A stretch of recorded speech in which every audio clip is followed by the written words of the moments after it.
What's going on, people? How are you doing, guys? How are you doing? Hold on a second. Sorry about that, everybody.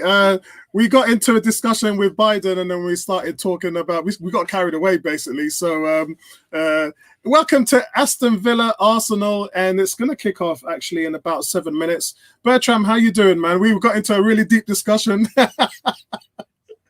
I'm doing well. Obviously, it was election time in the U.S. Still is election time because our ex-president is still protesting and want to go to the courts to get his votes. But it's done. People have celebrated in the streets, and we can move forward. We can get some civility back in our society and operate as human beings versus just trying to be divisive. But no, things are good. I'm hoping for a great performance from our team today. I just watched the City-Liverpool game, which was a good draw, which is what you want. Did you see De Bruyne missed that penalty? What was he thinking? No, he missed the entire goal. He didn't hit the target. No, I'm trying to figure out which one is worse. The one taken yesterday by Lookman or the one that De Bruyne I think De Bruyne's one was worse. Because Lookman one is worse because you know why? Because nobody chips to a corner. You chip down the middle.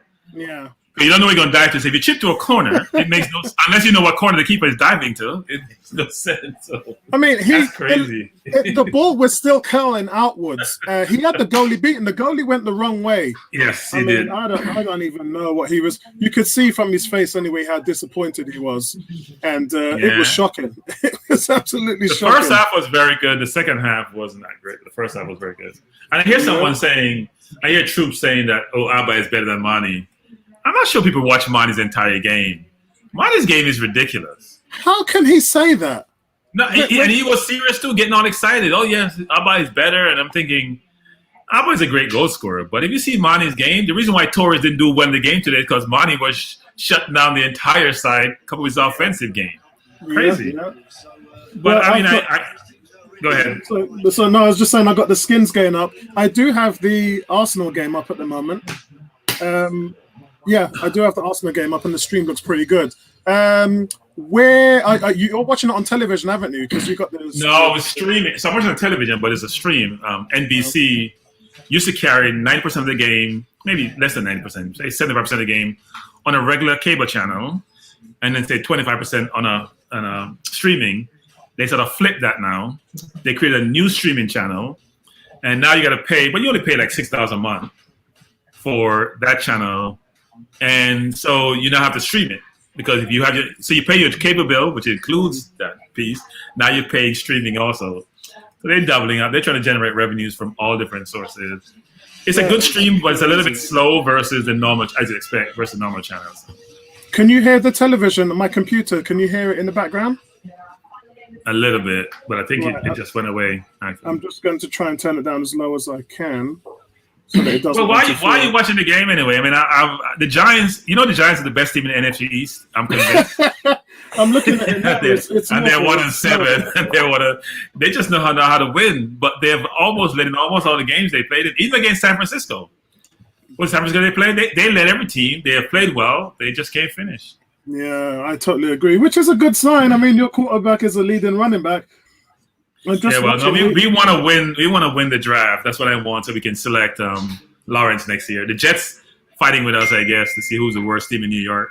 Yeah, I think you're going to have to battle us to do it because right now we've lost Kyle Allen. Kyle Allen's gone off injured, and now Alex Smith is our quarterback, which is I don't know what is going on in Washington because Haskins should be starting, and this is all rubbish. And we've turned the ball over. They're probably just basically saying Haskins is not good enough to play. Well, he was good enough when he was playing in there and improving. The thing is, you put every quarterback like Josh Allen, like Daniel Jones, has to be developed. You have to keep them in there because you're going to go through some bad stuff and you're going to go through some good stuff. And unfortunately, they just haven't developed Haskins. Out of all those new quarterbacks, he's played the less. Anyway, guys, let's talk about the team sheet because the game's going to start in about 2 minutes. I can see the players about to make their way on the pitch. They're in the tunnel, about to come out now. What's going on to everybody on Facebook? I've got 6 people watching on Facebook, 20 people watching on YouTube. How you doing, everybody? Hit that like button for those people on YouTube. We're piling up things now, so let's talk about the team sheet. For Arsenal, it definitely is the fact that we're going with a 4-3-3.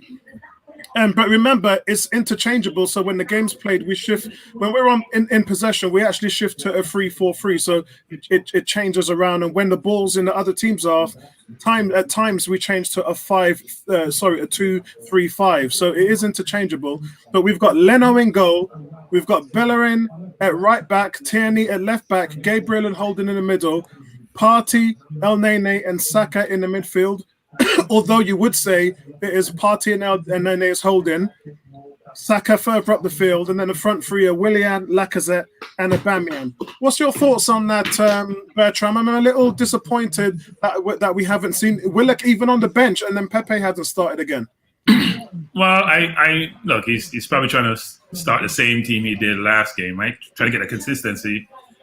At the same time, William, since the Fulham game, to me, even though he's getting kudos for playing well playing last week, I didn't really see him playing that well. I thought defensively, he put in a shift, but he was losing the ball in the first half of the game quite a bit, actually. But I guess he doesn't have the confidence in Pepe either. So, but I do like the fact that he's giving El Neni his just due by starting with Partey in the middle, and Saka has played well. In watching Liverpool today, Man City today, in watching Leicester, all these teams, what I see is dynamism in their front three. Interchange play, beating people, putting people on skates. Our front three need to start doing that. They need to stop complaining about we don't have creativity, because you can't just get creativity in terms of one player who's a number 10. Creativity comes throughout the team, especially up front. So I like the team. I think it's probably the best team at the current time. I think David Luiz hasn't done anything to be dropped, but at the same time, Holding has played well. So we should have a good game today. Yeah, I mean, at the moment, when I'm looking at it, I just want to say hi to some of the guys. Kuke, what's going on? Kuke saying, feels like I can say this every week, but hopefully this is where Willian actually earns his wage, and that's a great game. I've been saying it on my videos all the time. I'm probably sick to the tooth of talking about Willian on videos because I'm almost trying to justify the way that he gets picked. Kuke is also saying, great news for Biden. I hear you, bro. I hear you. Version Top, what's going on, my brother? Good to see you there. We got 20 people in the chat. Say hi, everybody, and let me know what your thoughts are with the team sheet, and hit that like button. Subscribe to the channel. I know everyone's looking for the game, guys. It's pay-per-view today, so we're going to give you live reports and breakdowns of everything that's going on now. At the moment, they're playing some tunes to introduce the teams, and the match is going to start in less than a minute. Version Top saying, go Gunners, same starting lineup that beat United. Awesome, let's go. Yeah, they grew into the game. So let's see what happens with this lineup. And we've always got Pepe we can bring off the bench. I'm just a bit sad that Willock isn't there. Yeah, Bertrand? Yeah, I mean, I as you know, I'm a Willock fan, right? I couldn't come on this podcast for the game. But I tell you, he's going to be the next person, apart from my El Neni or whoever they are. He's going to be the next person that comes through. Because as most people are not realizing, he's the only midfielder that gets into the box without shelving his defensive duties. So it's one thing to get into the box like Ramsey used to do. It's another thing to leave your midfield wide open. He has ridiculous energy. The first goal we scored against Molde the other day, you know how far he came from to force a defender? Oh, crazy. Crazy. Yeah. And he was involved in all 4 goals, by the way. People say 3 was all 4. Because he made a run that created space that allowed Pepe to score. But the game has started. Yep. I've got, no. My one's not started yet.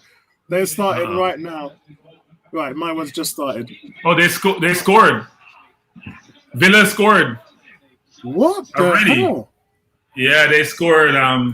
Grealish put the ball down with the Grealish. He jockeyed on Holding, played inside, and it looked like it's McGinn. Cool. He fired left foot into the roof. The ball came over the top to Grealish.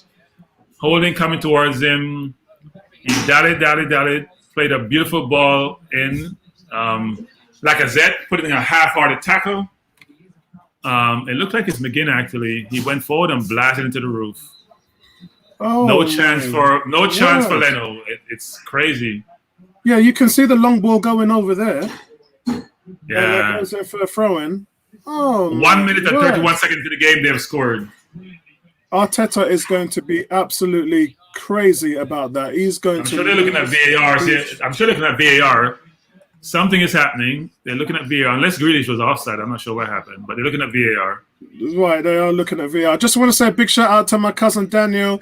Big shout out to his mum, which is Millie, my cousin. Millie Black Magic. Love you like cook food. Hope everything's going well. And hope you're enjoying the coverage as well, man. And the version top is just going nuts. I can't believe what's going on here. I mean, what a finish that was. What a It was finish. brutal, actually. What a finish. And he was allowed. We talked about midfielders running in late in the box. And what does he do? Oh, it may have been that someone interfered with Leno. Number 20. I'm not sure 20. It was in the box. Is it disallowed? I'm not sure now. VAR is still reviewing it. He was in Leno's side, actually. He was offside and in Leno's side. Right, Yeah, he was offside in Leno's side. I saw somebody jump in Leno's way. You can see somebody jump there in Leno's way. Number 20, I think it's Barkley. Barkley looks like he's in Leno's side. You can barely see it. He's offside. Wow. He's offside. No, he's offside. He's offside by a good distance. But let me see what happens. But he wasn't the one who shot the ball. Yeah, because you're ahead of me at the moment. So, guys, he's offside. He's offside. So, guys, it was an excellent strike from John McGinn. He runs from deep, and we talked about Willock having the ability for Arsenal to run from deep. His first touch sets him up nicely, and the execution is just brilliant, guys. Leno had Why no are we hesitating? chance. If we're thinking he's offside, if he's interfering with the goalkeeper and the ball kicks towards him, it has to be offside. He's offside. Yeah, I'm kind of happy that you're ahead of me. I'm gonna try. No, actually, no. The referee's gonna check. Actually, the referee's going to look at the monitor. Mm-hmm. Normally, when VAR sends to the monitor, that means VAR doesn't believe that the goal should be disallowed. Actually, So when you look at the replay, Leno's actually blindsided. So it doesn't make a difference whether he's blindsided or not. He wouldn't have saved it. Referees it does make a difference because if the person's offside position interfering with play, then you can't allow the goal. Yeah, yeah. So when Martin VAR says to the monitor, that means VAR believes that the person's offside. So Martin Atkinson is being advised by David Coot at the moment, looking at the pitch side monitor. But like I said, Leno is never going to get that ever. But you can see the two guys. I don't think that matters actually. Yeah. If he can't see it, then he can't move, right? Yeah. And Barkley's jumping. What a disaster. He would save that in his dreams. He wouldn't have a chance in heck, as you know why. But still, if you're blocking the player and he can't see, then I'm not sure how you're allowed to go. My word. So and he jumped too, so Leno couldn't see anything. So version top says no goal. It looked like he gave the goal. What? Look, it looked like he gave the goal, actually. Wait, 1 second. Wait, let me see what he's doing. Yeah. I don't know what he's doing. Yeah, this is a no goal. Offside. Okay, offside. That's a weird offside anyway. I mean, Leno wouldn't have a chance in hell. Right, so I'm at 4 minutes at the moment. I'm 5:15. Jeez. And the bulletin sign says no goal.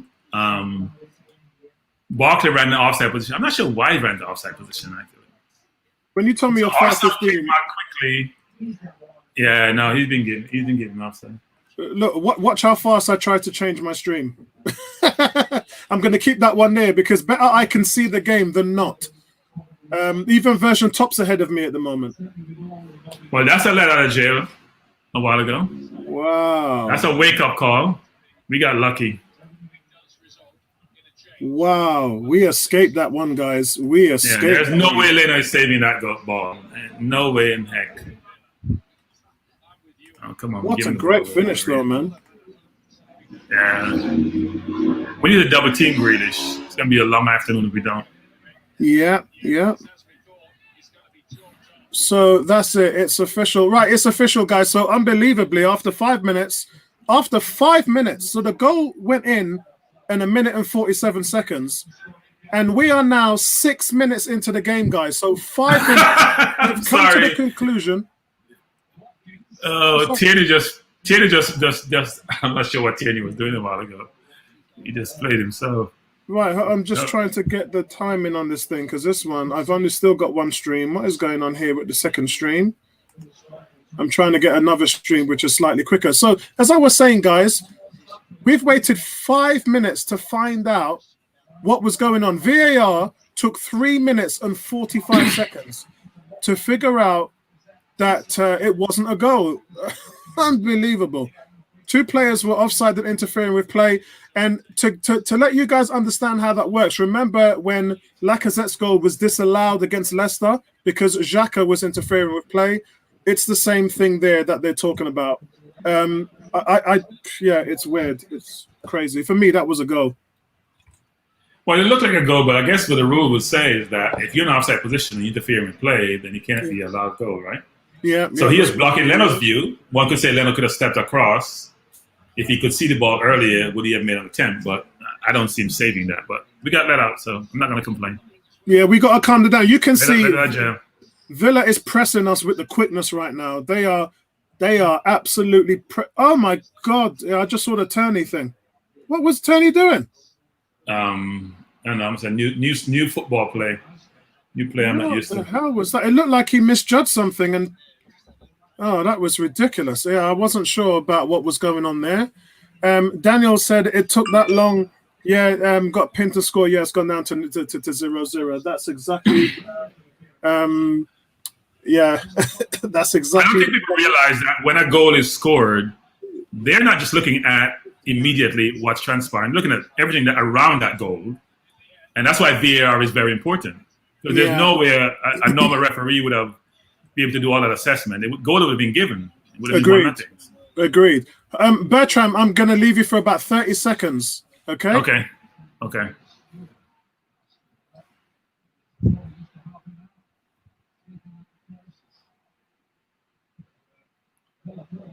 So the game is just going along as usual.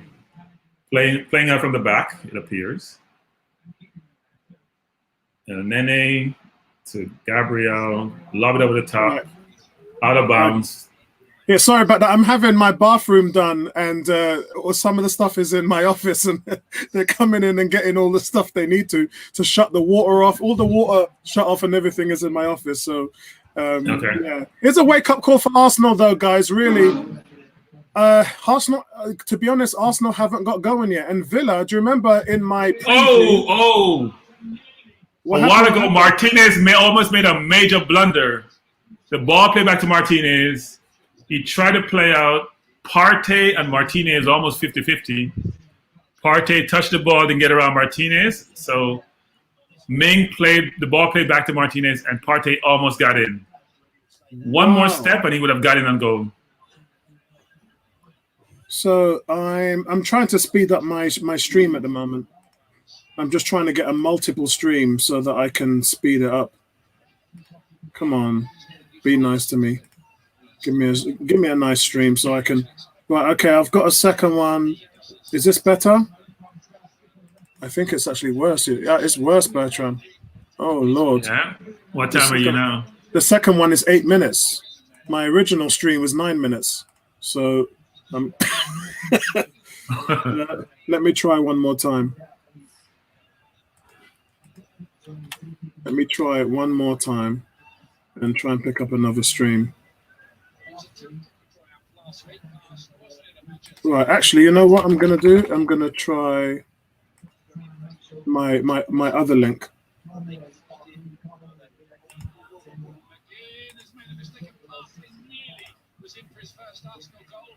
Yeah, I just saw the party chance.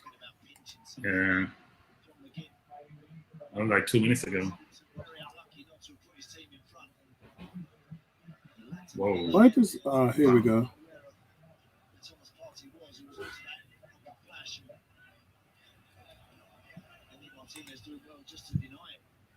Right, here we are. Okay, so come on, lads, come on, let's get in there.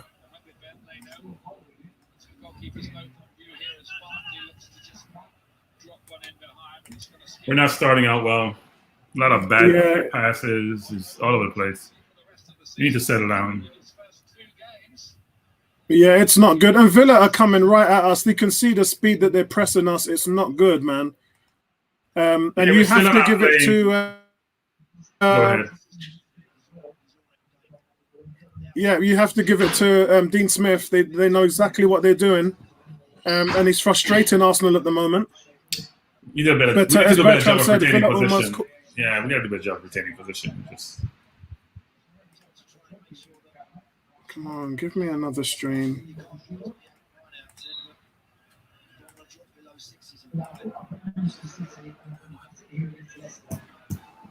game is slow. We have a free kick on the left side. Saka just got fouled by Trezeguet. See where we are. Come on.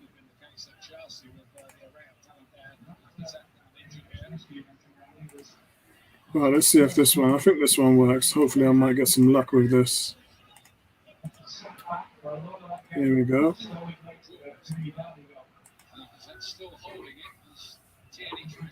So Tierney's trying to free up on the left hand side, and that's just not good enough. This is where we need our holding midfielders to try and dictate the game. Wow. Okay. Oh, Jesus. Aubameyang take the ball down the wing. Beautiful cross in the box, and William kicked the ball like a defender a mile in the air. That's a clear-cut chance. Partey won the ball in the middle field. Beautiful ball out to Aubameyang. He takes the ball one-on-one with the defender, goes down the wing, crosses the ball in the box. The ball bounced up nicely, and William kicked the ball a million miles in the air. He's playing like William, the fraud for Arsenal, because he's not playing like William from Chelsea. Yeah, we have so far. I can't say we haven't seen that Willian yet, because we have. It's just that, we'd like to see him again. Awful. Yeah. He's been awful for us, actually. And remember, Bertram, he was wearing a blue shirt in that Fulham game as well.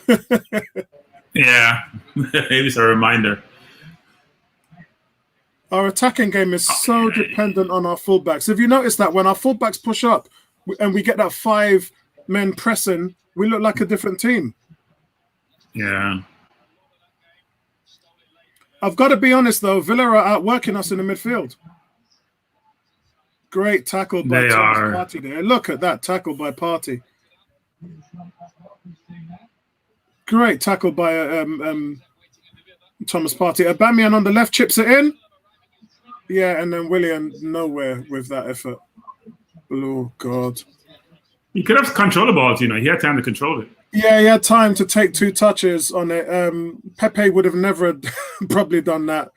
I mean, it is what it is, guys. We have to give these guys a little bit of a chance. We got our princess in with we've got our princess with us here at the moment. How you doing, Ebony? Ebony, how you doing? I'm all right, guys. If you got your stream, Ebony, I can send you one if you want. No, I've got one. I'm just watching. I've just seen that Willian wasteful kick in the air. Yeah. It was a good little pass so that Aubameyang could actually run down the side, and then he passed it on to Willian, and Willian decided to give the ball to the air. Yeah. This is Arteta ball, everybody. This is Arteta ball. This is what we signed up for. It's actually the game's quite slow, but then it's only 15 minutes, so. Yeah, the thing is that move. I mean, Thomas Partey's on the ball right now. You can see him pinging the ball around. That move came from an Arsenal counter attack, which started from Thomas Partey winning the ball, and it shows you just how dangerous Arsenal can be when they're in that reign of winning the ball back like that.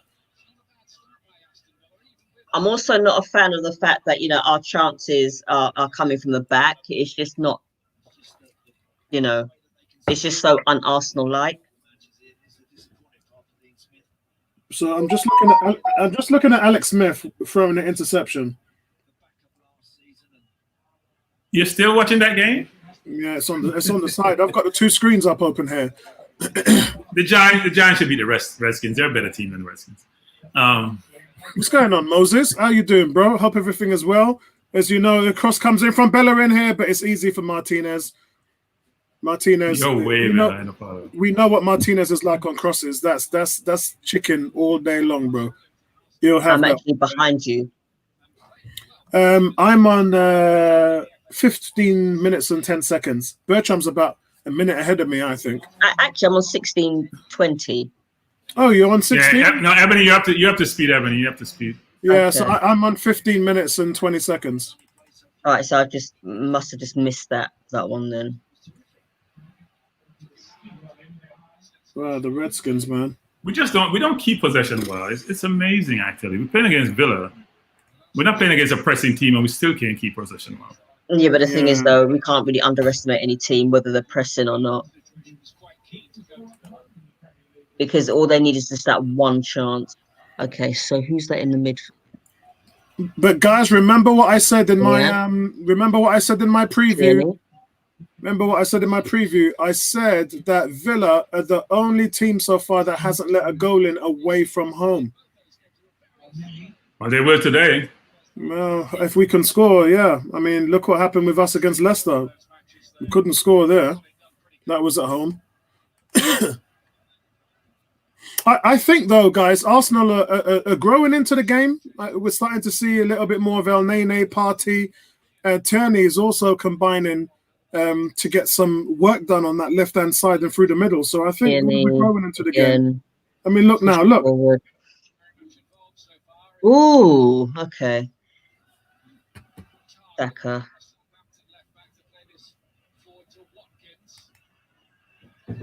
It's a very heady game right now, guys. It's anybody's at the moment. But Villa, you got to account for Villa, man. Villa ain't a stupid team, man. Villa are a good team.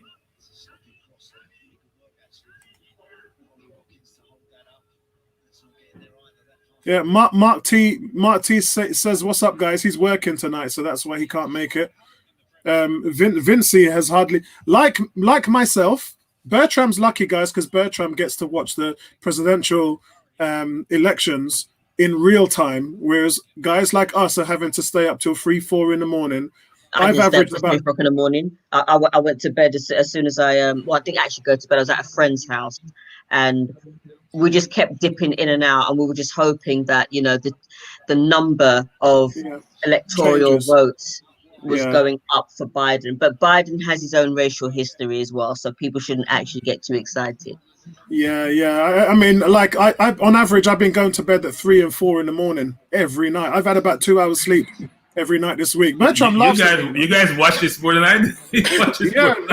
Listen, and you know what makes me laugh, Bertram? You're watching for 2 hours for an incremental increase, and then you're like, "Hey, we got another 10,000 votes from Georgia." That's one more electoral college vote. Right, guys, after about 7 hours. They're replaying the Aston Villa disallowed goal now, pointing out that the two players were interfering with play offside. And you can see he's actually blocking. I made the point to Bertram that he jumps just as McGinn's shooting the ball. He jumps up in the air, and look, Leno can't see anything. Not that it really mattered anyway. Yeah. Sareem is saying, "Can you put the game on?" No, we can't, because if we did that, they would close the channel down, my friend. It's pay-per-view event, and it's copyrighted to Sky Sports, and they would shut my channel down. So we're giving you live commentary and feedback from the game here, and if you can get the feed, enjoy the game. We can't give you any links. We're not allowed to do that either. So if you want to know what's going on, stay tuned, stay hooked, and we'll let you know what's happening at the moment. And as I said, Arsenal are growing into the game very slowly.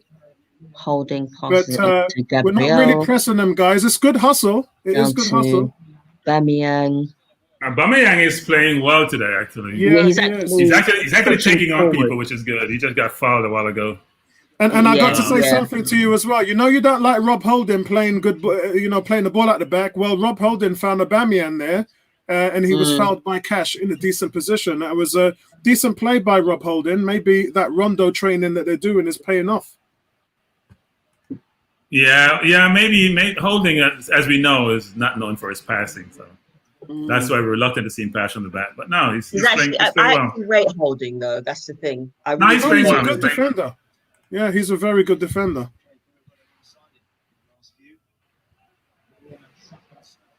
Is it raining in London? Not at the moment. No, hey, listen, I got in my hot tub today. Yeah, I got in my hot tub today. I didn't want to. I was going to tell you guys. I just got changed about 10 minutes before the stream, and I sat in a hot tub with the wife for about an hour, and we looked at each other and was like, my wife kept asking me, "Apollo, are we gonna are we gonna pack the hot tub up now, put it in the shed? And I didn't even answer her. I just looked at her. I was like, she knew I didn't want to say nothing. And then she was like, okay, then yeah, let's try and pack it up. Let's try and pack it up this week. Yeah, man. What's going on, Terry? Hope everything's going well, my brother. What's your predictions for the game today, Terry?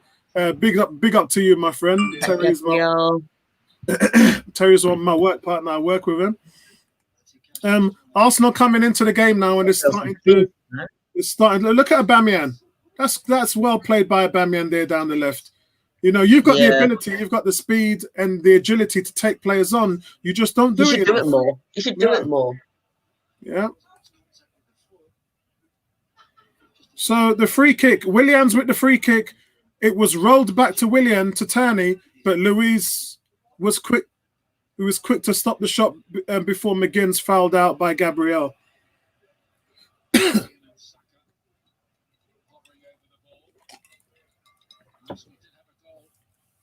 So Rob Holding tries to keep it in, but he kicks it offside. Yeah, I'm just looking at the free kick now that Tierney had, which was blocked. Why are we passing that ball to Tierney? I don't get that. Well, Tierney can shoot, you know. We know that. Yeah, he can shoot. Has Tierney scored a goal all season? No, he hasn't, but he's come close a couple of times. He scored one though, didn't he? Was that last season? No, he hasn't scored for us yet. Terry's saying 2. Oh, he's going for 2-1 to Arsenal. Yeah, definitely looks like it, man. I'd like to keep a clean sheet today, but it all depends on what happens. D is saying yes, Apollo, Bertram, and Epstein 101 crew. What's going on, everybody? What's going on, D? What's your prediction for the game today, D? What's your prediction, my brother? Why are you wasteful? That was Willian. Boy, Willian might get subbed at half time because I hope so, because he's not playing well at all. Hey Bertram, because we know Pepe only turned up in the second half, innit? Pepe's a second half player. Yeah, he is a second. But Pepe needs to be more consistent. You know, against Moldy, Pepe gave the ball away 15 times. That's ridiculous. Yeah, I know. I said that on my preview video. Pepe's like a werewolf, man. Only come out when the full moon is there. Man, Villa scored. In the first half. Villa scored off the same bad pass that William made. Eventually, Villa scored off it. No. William is playing both teams. William is not. William is just. He's been awful. That bad pass he made, they played the ball around. And the thing is, I just knew they were going to score as well. And he gave the ball away with no pressure too.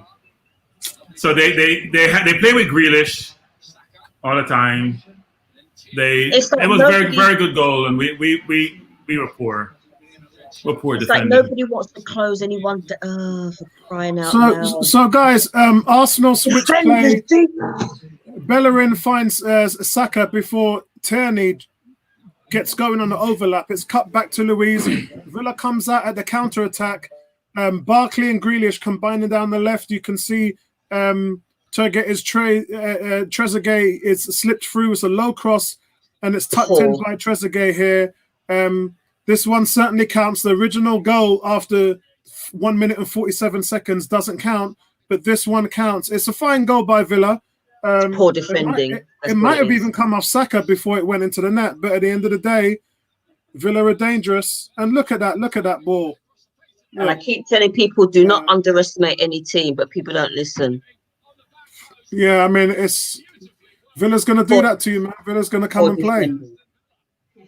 I think it might have come off Saka, though. I think it might have come off Saka. What's going on, Andrew? Andrew saying Pepe a baller who not like the ball.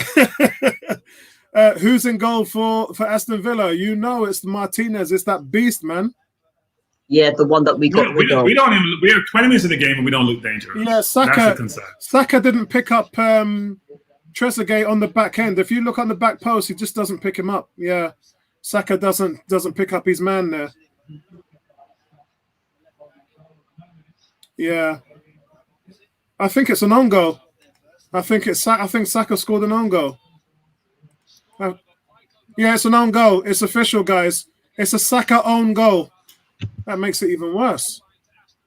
He couldn't do much of it anyway. Oh dear. Sandy. Oh, Sandy says, get in there, Trez. So Sandy's a Villa fan. Oh, come on. Sandy's Come on, saying, get up the program. Sandy's saying, get in there, Trez. Andrew's saying, you mean I just turn on and this happened? Oh, Lord. Hey, you know what, Andrew, every time you tune in, we go 1-0 down and we end up winning 2-1. Well, we won 4-1 the other night, but still. They always give us these late kickoffs to piss us off, D. They give it to us just to piss us off. To be honest, we were lucky not to be 1-0 down after 1 minute. So there's no surprise. That was an own goal. They just replayed it. Yeah, it's an own goal. It's an own goal. You gotta give the credit to Trezeguet for getting there and forcing Saka into an error. Do you remember what Willock and Nketiah did midweek against Molde? They did exactly the same thing. Apply that pressure with the run in the box, and it makes the defender, it forces them into that area. We had 2 own goals on Thursday night. Yeah, man, absolutely crazy. Absolutely crazy. I mean, this is not good. Now we're at home and we find ourselves in the same position we were against Leicester City. We're 1-0 losing at home. Very unconventional for Arsenal.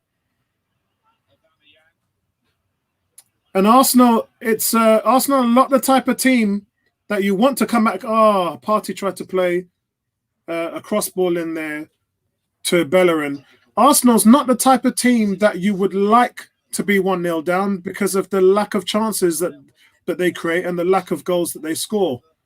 So it'd be interesting to see what Arteta does to try and change this. Yeah, it's definitely an own goal. Yeah, they've replayed it. He would have scored anyway. Yeah.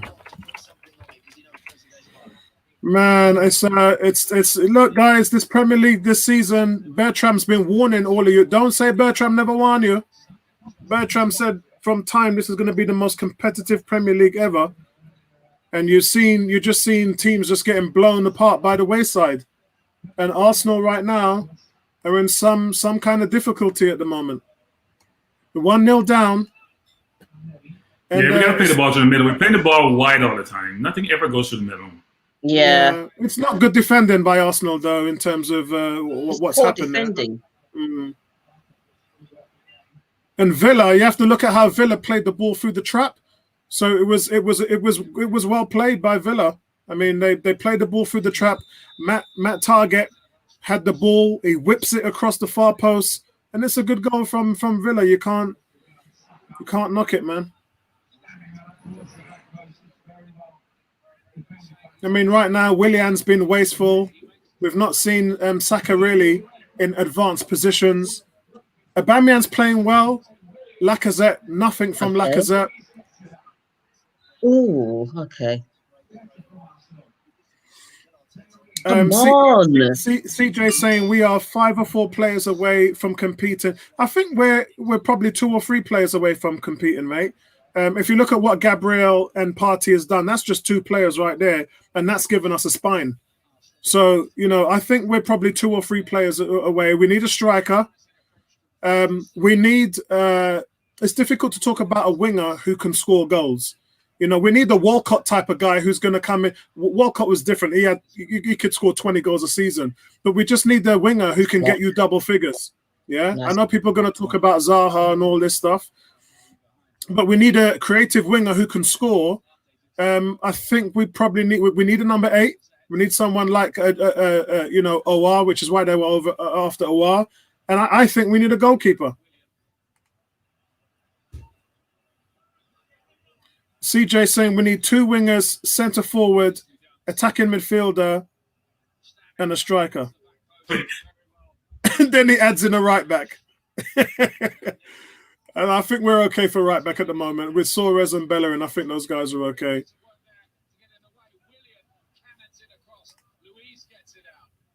Arsenal just struggling here to get something going. We're under pressure. We're not playing well. That's when you need the players like the Willock on your bench, who can get in the box at some point. Sorry, I didn't see the team lineup. Is Willock on the bench? Is who? Sorry, Willock. No, Willock. He's not on the bench. He's not even on the bench, man. He's not even on the bench. D is saying two wingers, a right back. Why is everyone saying a right back and we got two right backs in the team? Three if you add in Maitland-Niles. CJ agrees with him. Okay, we don't have a corner. CJ said, I don't get why corner. Bellerin gets so much love. It's because he's got 4 assists already this season, bro. That's why he gets so much love, because he's got the ability to just change the game. End of last season, he wasn't getting in advanced positions on the right and applying any support to Pepe.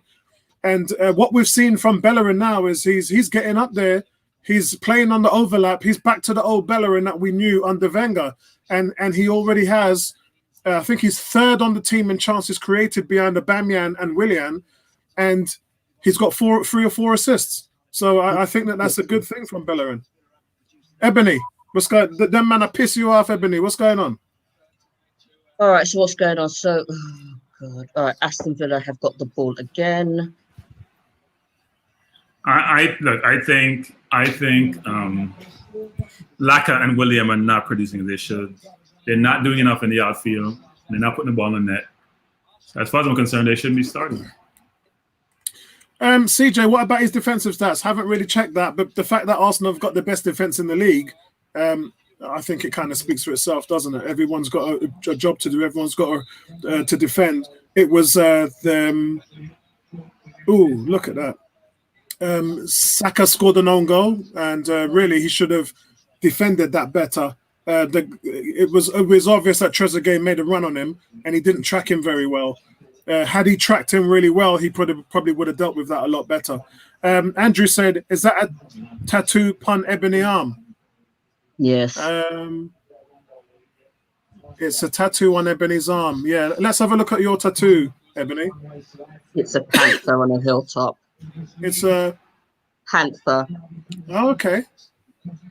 Yeah. And then here's my other one as well. Jamaican flag, Guyanese flag. Nice. So you're sporting those Thomas Partey flags right here. No, Guyana. Oh, right, Guyana. Okay. All right, so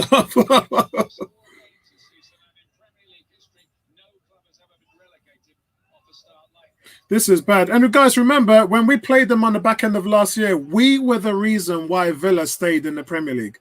We didn't turn up because we had a flat game against them because we were thinking about the FA Cup, and they ended up beating us on the back end of last season.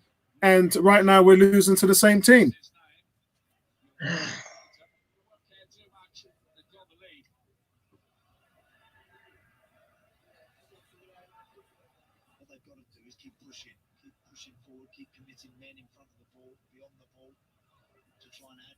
You can see here Arsenal just really struggling to get anything going. We need to get pressure on the ball. Those balls they're lobbing over, we need to get pressure on the ball. Yeah, and you can see, look, Villa are still pressing us.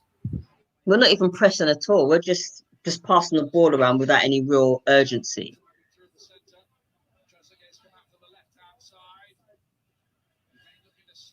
It might have been Thomas Partey who lost the ball there in the midfield, which ended up with Trezeguet. It was him, actually. Yeah. So Thomas Partey tries to get the ball, run with it.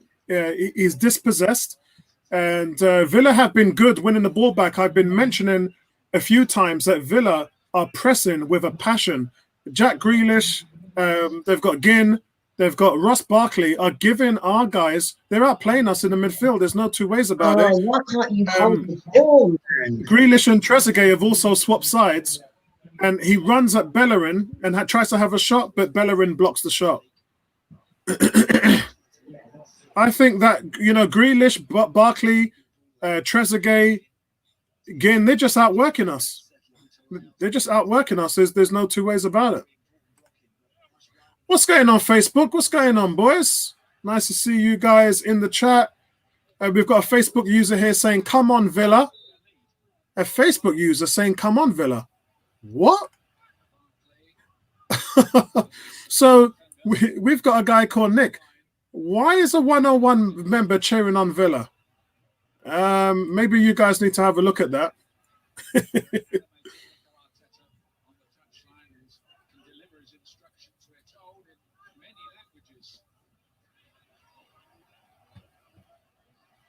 Listen.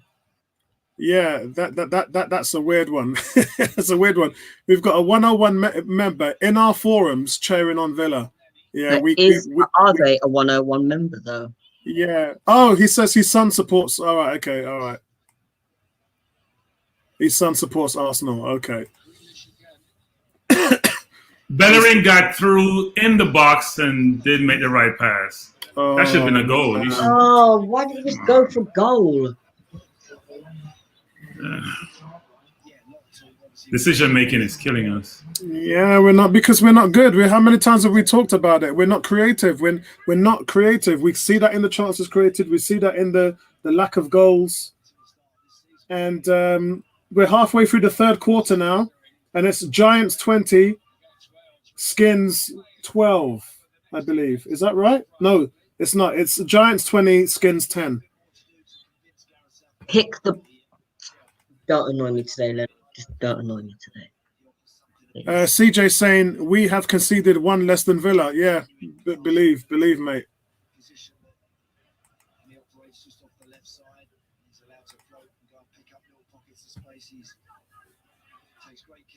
This is absolutely crazy. This is mad stuff. The thing is, I've defended Willian for the last 2 weeks because I want him to have a go and get back into form. But if we lose this game, I'm afraid I'm going to have to. If we lose this game, guys, I'm going to have to abandon ship on William, I'm afraid. I'm going to have to abandon ship on Willian.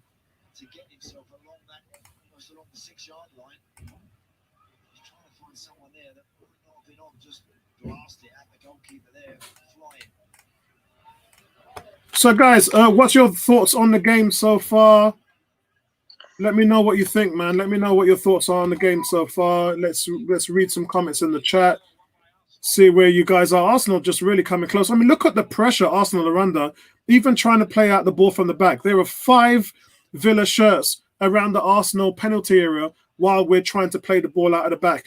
And what we need to do is use that as an opportunity to break quickly with the likes of Saka and Partey and try to get them on the counter-attack. If you're committing... Our passing is killing us. If you're committing that many men forward... Wow. So we've got Greg G joining us as well from the Facebook. Oh, the ball's crossed in from Bellerin, but we just haven't been able to make contact with it. So Willian gets on the edge there. We're not passing the ball in good place. So William has the ball on the right, plays it into El Nene, plays the Partey who shut up the bar. The problem is the ball is passed behind Partey. The ball needs to pass in front of him so he can go towards goal versus him need to adjust his body to line himself up to hit for the goal. Our passing is not on point. So G's saying Aston Villa backed us up there like we were prime Real Madrid. I feel violated. Like they were prime. He feels violated. Andrew says, question, who would you take from Villa except for the goalkeeper?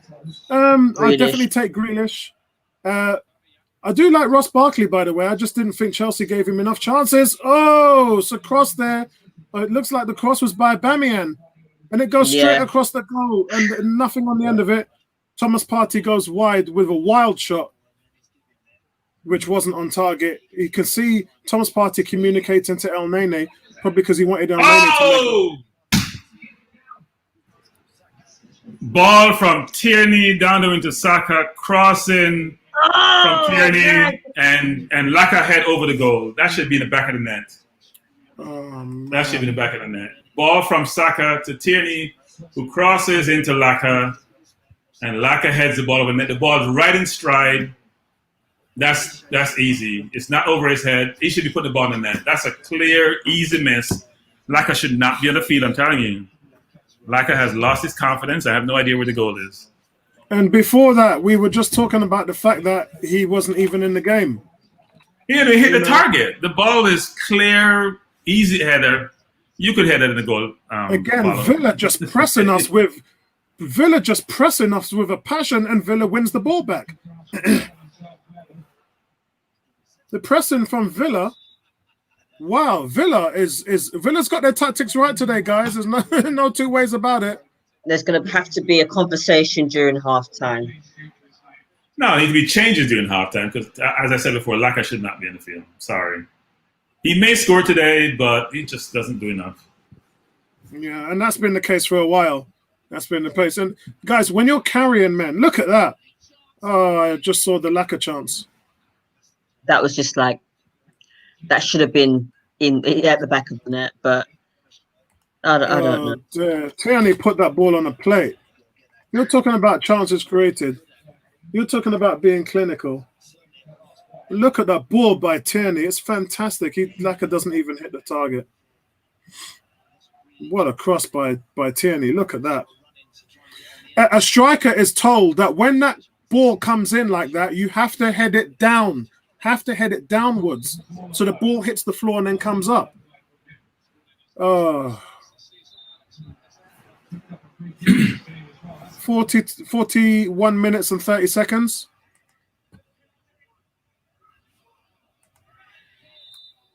Nika says, you guys are behind in the game. Yeah, Bertram isn't, by the way, but I'm behind because I've had to pick up the stream.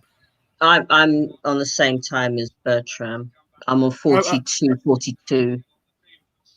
I've had to go to the Brazilian Butts website to try and pick up a stream on there. That's not much fun, man. You should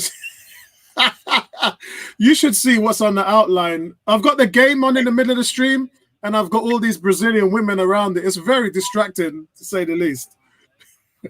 I'm trying to make Bertram smile, but Bertram's just so locked in right now, man. Focus on the game. And come on. How is the man going to fall and still get up to kick the ball? Crazy. Come on. Absolutely what? Crazy. Villa is pressuring us. Ball out to Luis. Luis is looking for a pass all the way to the right. Come on, Saka. This is your ball. So, guys, this is about us being more clinical. Arsenal right now, 6 shot attempts. Villa, 2 shot attempts. 2 shot attempts. So and one goal, by the way. And one goal. We need to be more clinical, guys. This is ridiculous.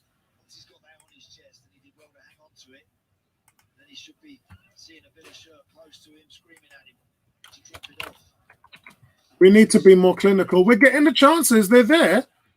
But we're just not. We're just wasteful. CJ saying he can't lead the line by himself. I wish we had an Adebayor type striker. I know, mate. That's what they're saying Adado is like in Celtic.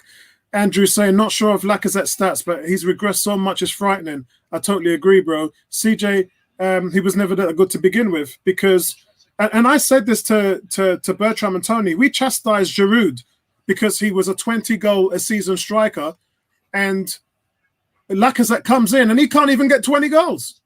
we were bashing Giroud because he was getting 20 goals and it weren't enough. We were saying we need 25 goals, we need 30-goal striker, and Giroud weren't doing that. We've got Lacazette, and he can't even do what Giroud was doing. What's going on, Ebster? You good? What's up? What's going on, Vincey? Hey, Vincey. Kuke saying Apollo, what's going on? Lacazette is killing my soul. Have you been watching the game, Vincey, so far? What's your thoughts? No, I haven't. I've literally just tuned in. I wasn't expecting us to overrun Villa. Definitely wasn't expecting. I didn't see the goal. But I think we have to expect. I think we've spoken about this about 3-4 weeks ago about Lacazette. I know I spoke about it. He's not going to be the player that we bought in his first season, unfortunately. He's just not there yet.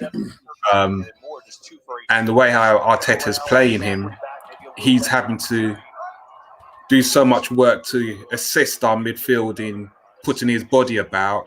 He's just not physically and mentally sharp as a striker right now. And that's the frustration that we're going to have to bear week in, week out whilst Arteta picks him.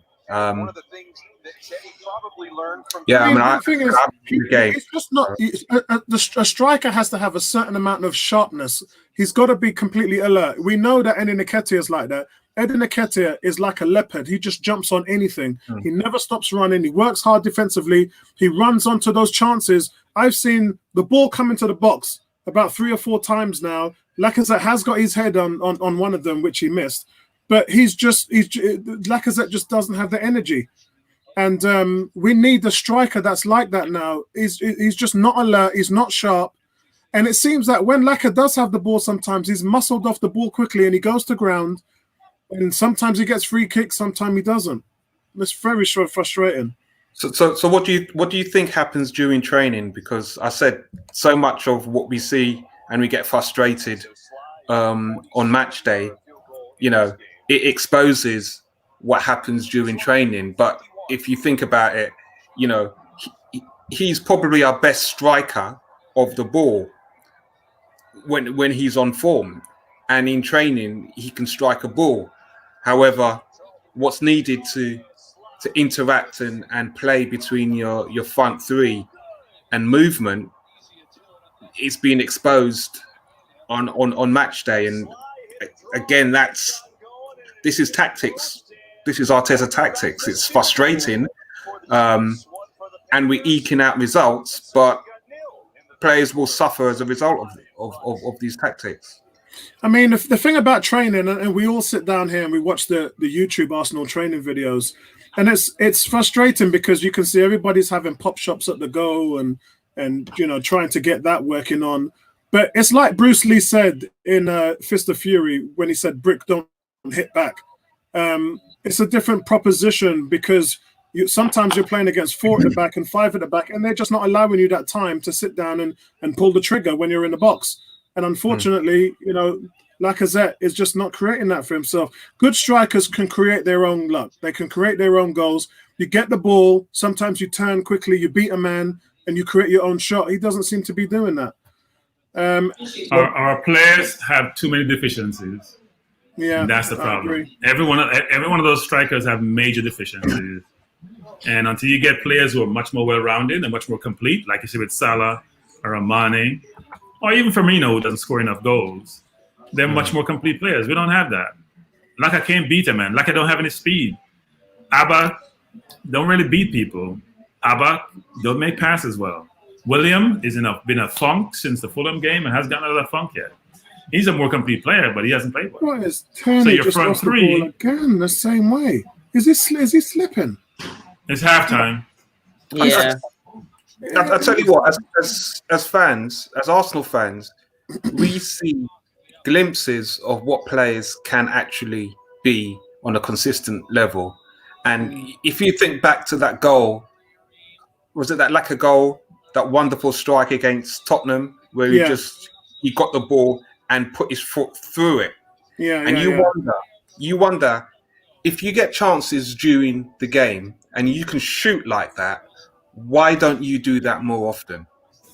Well, I mean, Vince, you're talking about consistency, which we don't have, right? So it's one thing to do it once or twice, nothing to do it on a consistent basis. That's what Arteta said about Pepe, which is not consistent, right? He's not consistent during the game. Forget about him scoring or not. Throughout the game, because the last game, as I mentioned to Apollo, he lost the ball 15 times. That's hearsay. That's heresy. You lose the ball 15 times against a team, which is not a Premier League team or with that same quality. So our players have to play better. That's all it is. Yeah, but Bertram, I'll say this. For a striker, if that's your natural goal when you shoot, that's what you do anyway. You look at Aubameyang. He's got variations of how he shoots, but he's consistent with it. It's when I look at Lacazette, when he scores goals, they're scrappy or they're worldly. And you got to wonder, if you're shooting, if you've got opportunity, this guy, in his first season, when he got a shot on target, he was, the ball, if you look to see how the ball moves, very little variation, it just flies in. And you wonder, what is it that when you're shooting, because he does it in practice, let's be real, He must do this in practice and score these goals cleanly for him to get into the team. So when he gets onto the big stage right now, just look at how he's shooting, how the ball is coming off his foot. Something's not right. Yeah, I mean, so guys, yeah, but you're more rushed in the game, though, right? You're much more rushed in the game than you are in practice. In practice, you'll take more risks, you'll take more liberties. When you're playing a game, you feel the pressure, so it's a little bit different. I think. So guys, let's just summarize the first half, shall we? So Aston Villa opened up the game scoring in 1 minute and 47 seconds. John McGinn brilliantly just blasted from inside of the box. The goal was ruled out after 3 minutes and 50 seconds of VAR, which I still can't believe it took that long for VAR. So it was very, very, very strange. And the goal was ruled out after a lengthy check. Ross Barkley had been standing in an offside position, and he actually jumps up and blocks off the view of Leno's, which I just don't get it. Look, in sports, especially in football, standing in front of a goalkeeper and the person who strikes the ball is completely legal. He was in an offside position, though, and these new rules, as me and Bertrand talked about, it's the reason why Lacazette's goal against Leicester was ruled off, was disallowed as well. So these new rules are making it very difficult to understand this game. For me, I mean, I wouldn't allow this. I wouldn't. It was a goal. I didn't see anything wrong with it. The people that were in the offside position, the ball, they had nothing to do with the goal. Had they not been there, the ball would have gone in the back of the net the same way. Look, Arsenal was struggling to keep things tight at the back. Villa was pressing them at every opportunity and has been throughout the first half. Every time Arsenal played the ball out the back, there were 4 or 5 Villa shirts around the box. Arsenal are not winning the midfield battle at the moment with El Nene and Partey, because El Nene and Partey are 2 players and they're being overrushed in the midfield. They don't have the space. So that's something Arteta's going to have to look at. But Arsenal was struggling to keep the game tight when Jack Grealish and Barkley combined to free up Matt Taggart in the slip, and his low cross across the 6-yard line was turned into his own net by Saka, and Saka should have done a lot better there. He didn't track Trezeguet on the back line, and Trezeguet kind of got there before him. He sticks out his leg in a last-ditch effort to try and stop Trezeguet from tapping in the ball into the back of the net. And then instead, Saka hits the ball in the net and creates an own goal. So that's my feedback and of the first half. Overall, what your comments are, Bertram? I'll go around the clock to all of you guys. We haven't played well. I think we have had some chances, but we haven't played well. Villa's a good team. They're a balanced team. They play all their ball through Grealish and through Barkley, and they're very creative. And that was shown up in the goal. But we have to play better. And Arteta has been running this experiment because it seemed to have worked under Emery and under him in his first period last year. Playing Aubameyang out wide. Aubameyang has scored 1 goal in open play in 7.5 games. That's sinking. It's not working. Put him in the middle of the field. We can take Laka out because he's not playing well. Put Pepe on the field. We have more creativity on the wing and be a much better outcome. Right now, we're not scoring goals. It's not about giving up goals. We've only given up, 7 or 8 goals this season? We're not scoring goals. And our best goal scorer is playing out wide. That's not his game. He needs to get behind the defense, and we need to put him in his best position to be successful and to have the best outcome. Right now, what we're doing is not working, and we need more creativity on the wing. Abba is not very creative out there. Laka is unproductive. I think William will come due, but I'm not sure when it's going to happen. But at the same time, I don't see a Willock on the bench today, and I keep saying this. You need somebody to come from deep. Premier League's a step up, but you need that fire on the bench to be a difference, coming from the midfield versus coming from up front, because up front is not firing. The firing pins have fell out the weapon. They don't know where the firing pin is, and not sure we're going to get them. So CJ is saying Vinci Lacazette was dropped from the French team for a reason. G is saying, I really wish the Emirates crowd was there so they could destroy Lacazette's confidence. I'm not really sure about that. No. I don't think that would work out for us at all. But I know if we was there, they would be booing him at the moment right now. So that and you know what? Maybe the fans not being there is kind of a good thing. Ikuke saying Villa's making us look stupid. He's saying, is every home game going to be like this? I mean, come on, Mikel. This has been like for the 10th time we're struggling to create anything. D is saying, new striker required. He's paid to put the chances away, and he always seems to fluff them. What's going on, Aaron? Aaron's saying, Wablo Goons, highly stressed. We need to start being clinical. And that's it. Remember, we had 6 chances in the first half, 6 shots, and Villa only had 2 shots. And Villa are the team with the lead. Not only that, the Villa are the team that should have scored in the first minute as well. By all accounts, it should be 2-0 to Aston Villa. Tarkan, good to see you, Tarkan. I had to check on the Facebook page to see who it was that made this comment. Says that what Arsenal need is a number 10. Simple. Yeah, they're dying with that Ozil, and it's not just about Ozil as well. It is about Joe Willock now, because Joe Willock is the guy who's getting it done in the midweek, and we ain't even seen him sit on the bench. Yeah, not just that, but we talk about Pepe.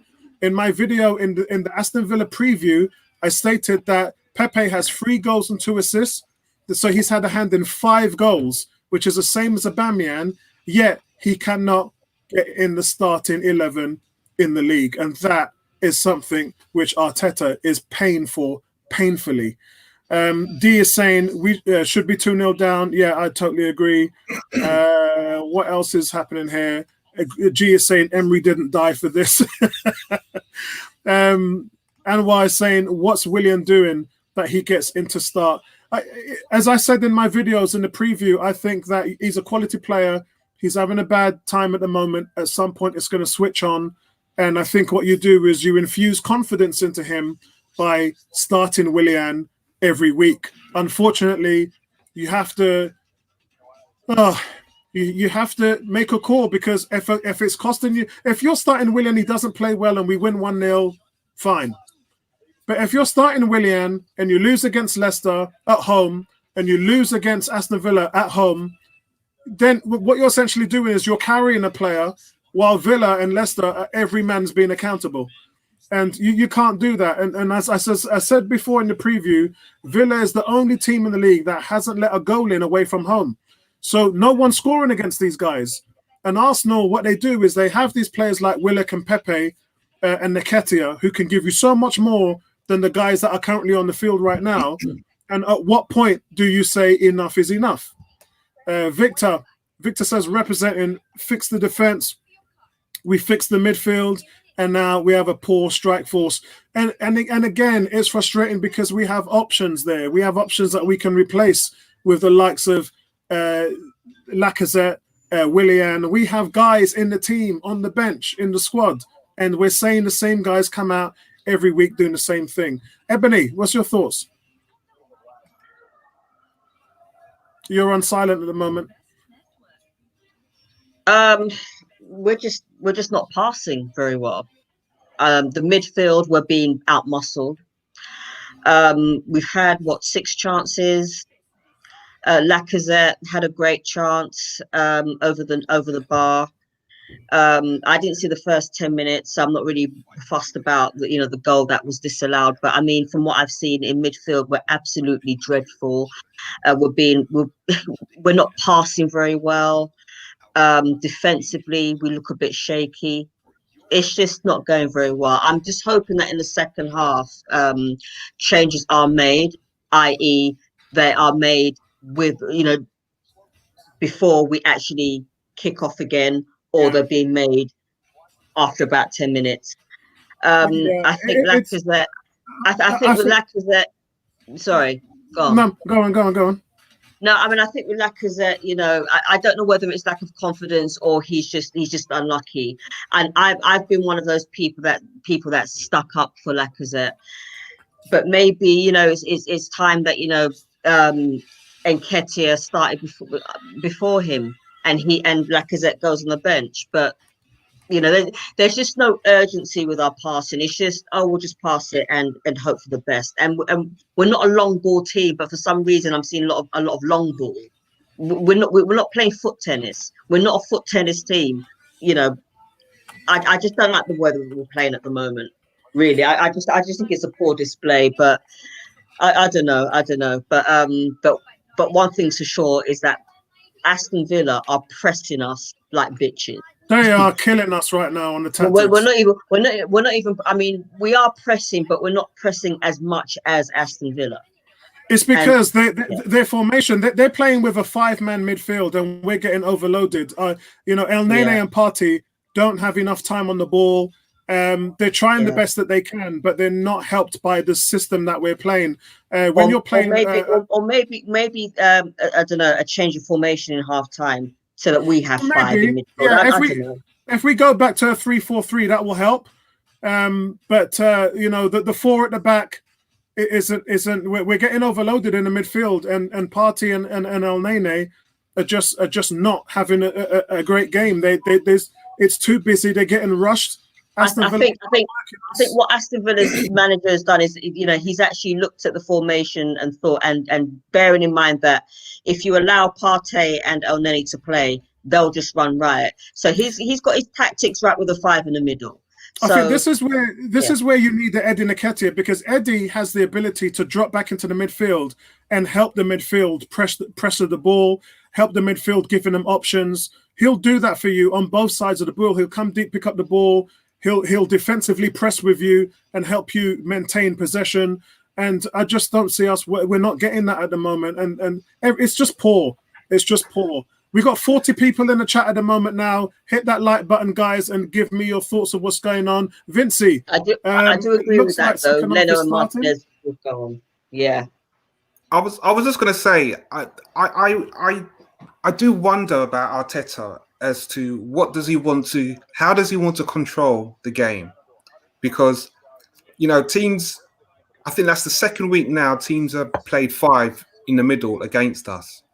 But I don't think Arteta seriously wants to dominate that midfield. But in these situations, he can quite easily do that by dropping one of the strikers that you have on the wing and putting Maitland-Niles. Because even if Niles plays, even if Niles plays in the midfield, he's got discipline, and it would allow Partey or even El Nene that flexibility, depending on how the play is, to link up with if it's Saka or Aubameyang up front. Because right now, Laka is not providing that spark as a striker, and if you're Partey's out. I'm not sure what that's about. Oh Lord, Partey's not. Partey's out. Oh my God, what's that all about? Kojo is saying Willian needs to go off. Arteta should put his kit on and play instead. That's a great comment, bro. That's a great comment. Yeah, Partey's out. Partey's out. What that's all about. When was the last time that we actually controlled a game in midfield with the possession stats?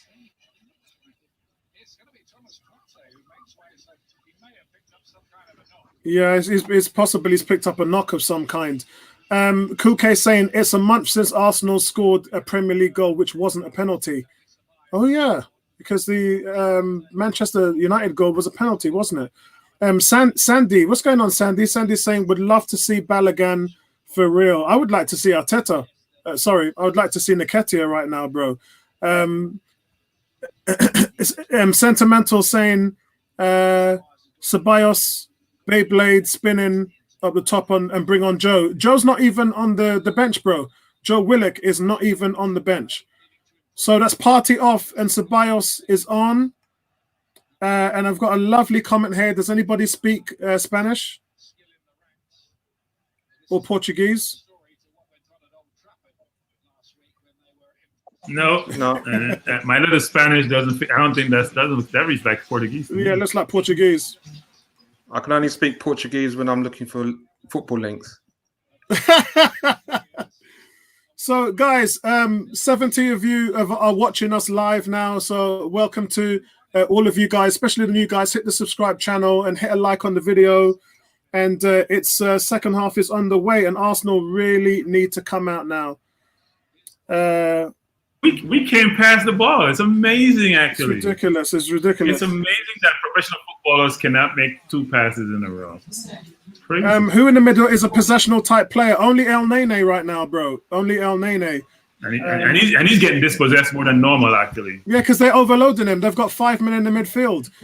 Toby is saying Willian is a shot player. Oh my God! Ball came out right to Tregeset, who fired in a bullet, close range, and Leno made a very good save. Excellent. They're just pressuring us, taking the ball from us, and peppering our goal. Yeah, Andy, we're gonna have some information for you soon on what's actually happened with Thomas Partey. We'll have a look at that and see what's going on with Partey. We've given the ball away quite a bit today. We're losing the ball in midfield, and they're hitting us almost like on the counter. Oh. We're asleep today. It's going to be a long day. So let's have a look. This is not good, guys. This is not good. So Arsenal have only won one of their last 6 games when Arsenal are trailing at half-time. And we've actually gone on to lose the previous 4 games. That would be Man City, Liverpool. Oh, God. Oh, my mind has gone blank. Because Leicester scored in the second half. Jack Grealish is just running at us like he's just... William needs to go. Sorry, William needs to be taken off. He got a great ball in from Aubameyang. Ball dropped, bounced. He controlled it and kicked it to, like a cricketer, to the wrong. I'm not sure what he's kicking towards. It didn't go towards the goal. I mean, it's crazy. He got the ball about the 8-yard line, being pressured by the defense, but he swung his foot and the ball went nothing close to the goal. Like, he's out of it. He's not playing well. I don't know why he's on the field. Make a change, goddammit, Arteta. You're annoying me.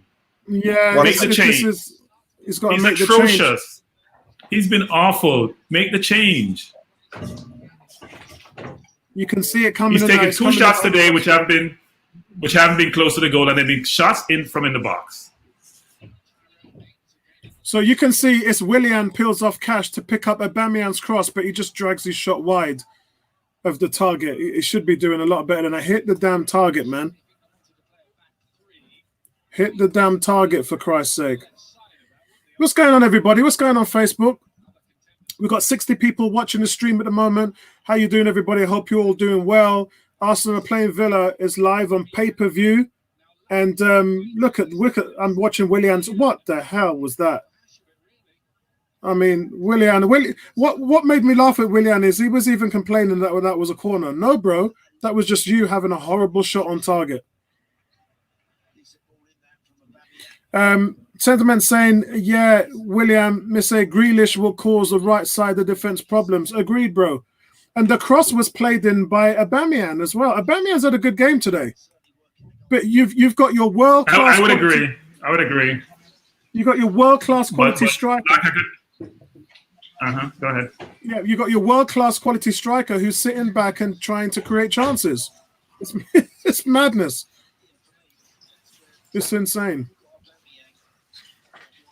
Wow, guys. If anybody thinks this team right now is top 4, I don't know, man. I mean, it's early days. It's early days yet. I'm telling you now, we will finish with displays like this. We'll finish mid-table. Top who? But Come on, Arteta. William has to go. Top who? Can he make a pass? Come on, well, guys, look. After 8 games last season, we were in 3rd place. So there's that. And we're 8th place now. yeah. Right. I'm William's been poor. The most disturbing William is beyond awful. Take him off the field. Why are you losing the player's confidence? He can't make a pass. Forget about him can't score. He can't make a pass. Why would any player be allowed to play more than 50 minutes if they're just hurting the team? I do not understand. Yeah. Right. Good. I've just got a quicker stream on my iPad. And GK saying 3-4-3 wouldn't be a system. We're playing 4 at the back, mate. We're playing in a back 4. It's one of the reasons why it's so overrun. It's one of the reasons why Luiz is not in the starting 11s, because Luiz is more preferable in the back 3.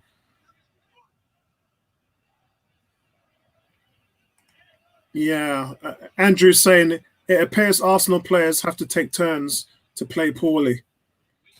I want to come out and see us do something. Look, when we lost against Leicester, when we lost against City, we came out in the second half and did nothing. And so far, we've done nothing. It's been all Villa.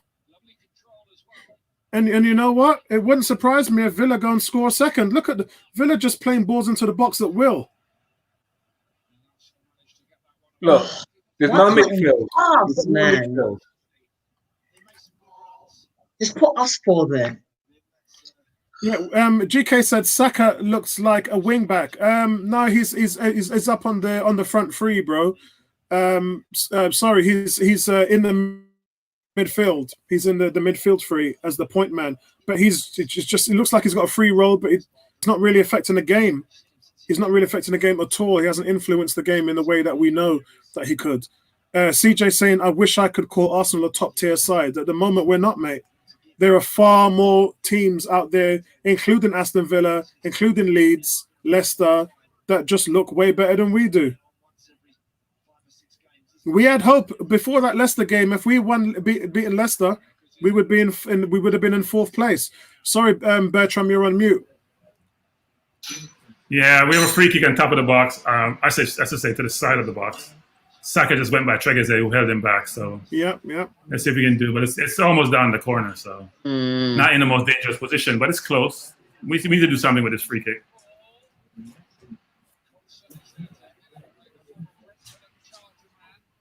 This is crazy.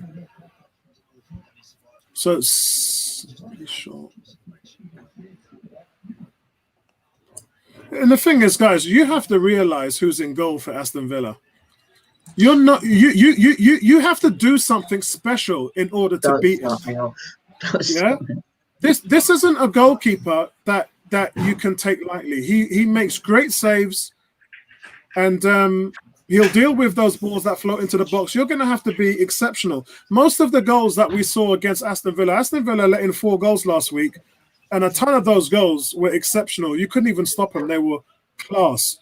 In order for us to break this deficit at the moment, we're going to have to produce something special.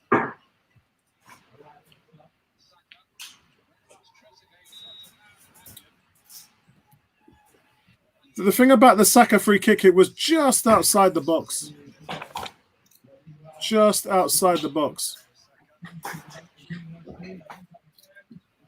Trezeguet brought him down, and Atkinson says... Grealish almost scored. Ball down the line to Grealish, went in the box, beat his defender. I'm not sure how he doesn't score that goal. It was a close angle, but ball down the line. He was being kept onside by Tierney. To Barkley, beautiful passing. He beats Holding, and I have no idea how he didn't score. This is, I don't know. Holding, and he went selfish. If he chipped the ball for a corner, they would have scored that. Watkins would have scored it. Is it me, or is our defense just not defending? It's like we're almost waiting for them to score in order to defend. Sentiment says, Apollo, even Flapianski had worldies against us. Martinez is no difference. Cricket Ball saying Grealish was offside. No, he wasn't offside. Tierney was keeping him onside. Kojo, Arsenal isn't even in the squad because he's not been permitted to the Premier League's 25-man roster, so he cannot play until January. Andrew saying, Apollo, he's aware of what most of the players do. He is, because he studies the film, and they make clips of the game footage to show the players what they did right, what they did wrong. So if you're at work and your line manager has one-to-ones with you, your one-to-one is to talk about what happened in the last month, what happened good, what are the targets for the next month, etc.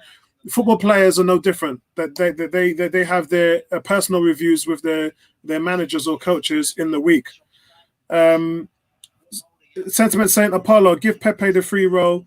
I don't know why Pepe's on the field. I just can't. It doesn't make sense to me. This guy's got you 3 goals, 2 assists this season, and you ain't even playing him in the league. A competition where you're struggling to create and score. And you got a guy who's been involved in as many goals as Aubameyang, and he ain't playing. I don't get it. I don't get it. I don't get it. We'll be all right, guys. We'll be right. Andrew on the Ebony Watch is saying you've changed your attire again. On the Ebony Watch right there.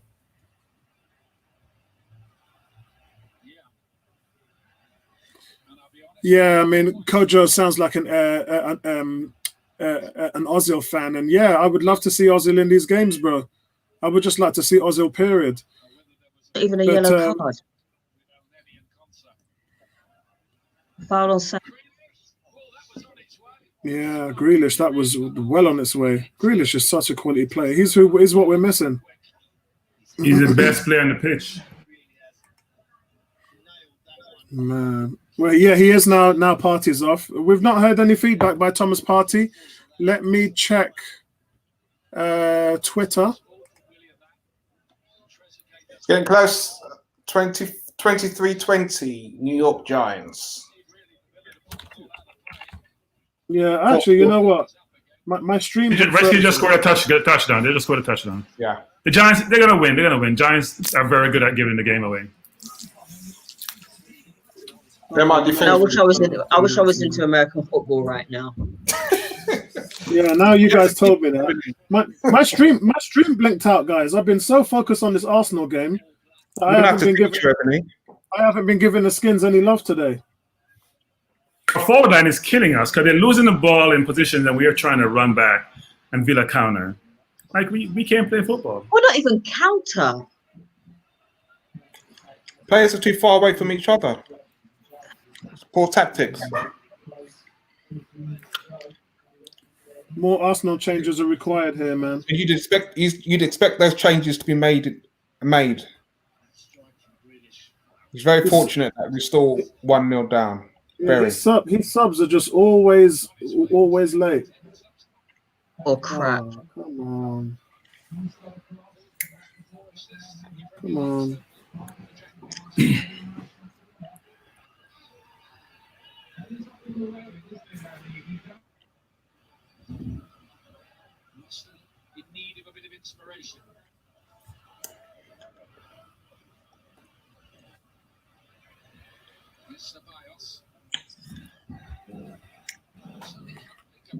Still haven't.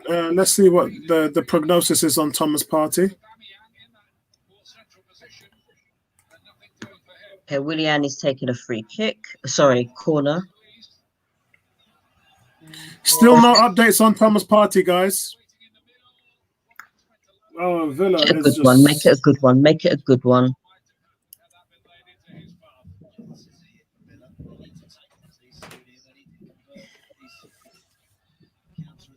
And holding Mr. Sitter. We can't score a goal. Nobody, not even the defense. Crying out. The ball crossing about by Gabriel to Holding, and he missed what Ebony's grandmother could score, I think. Am I being harsh? Let's see. Let's watch it again. He has to hit the target. We can't hit the target. I guess the goal is not big enough. Terry McLaurin, man, with a what was that? It was a 70-yard touchdown. That was a sitter. Seriously, use left peg, running in. Seriously.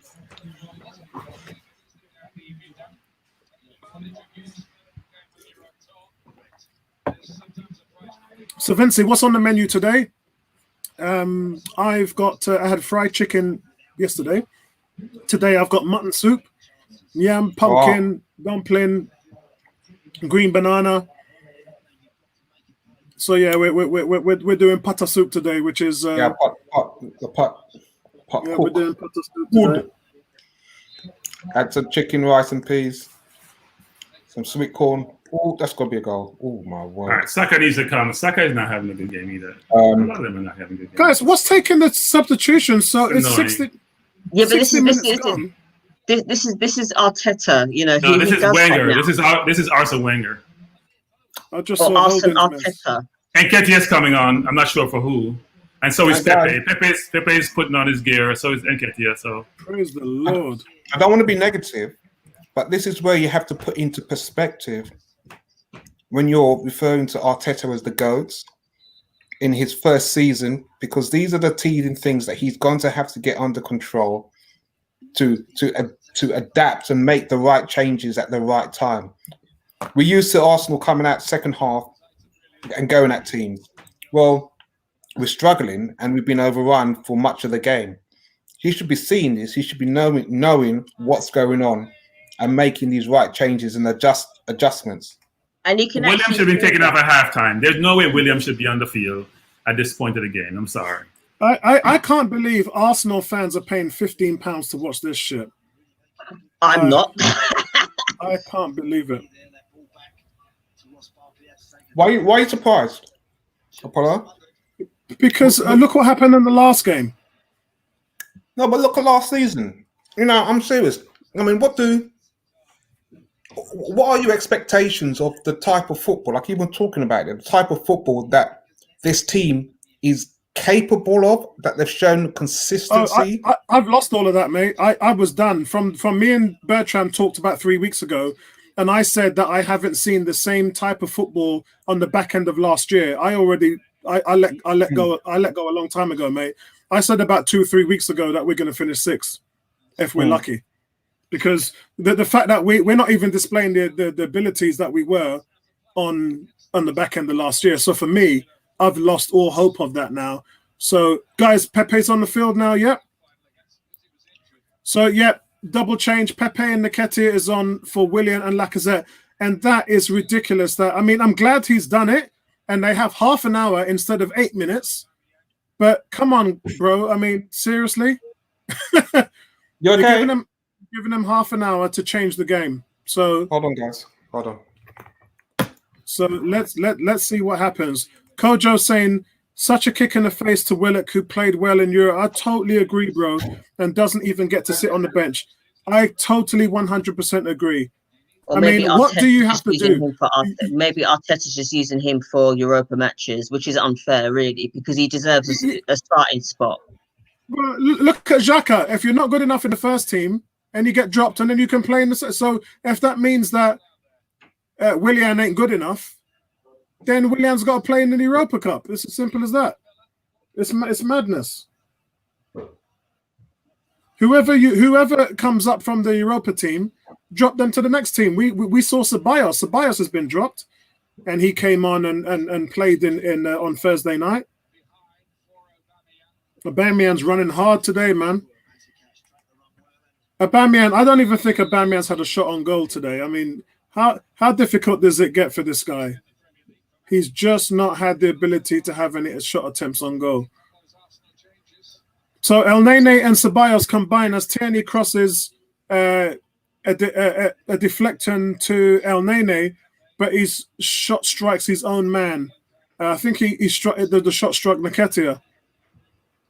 So it was going wide anyway. But we got plenty of time, guys. Let's see what happens now. You've got some bangers in there. You've got Nketiah, who's going to work hard for you and get on the end of things, and you've got Pepe, who can just pull a rabbit out of a hat. Villa look like they're on the back end. Arsenal look like they're in control of this game right now. Sentiment saying that he expects a draw today.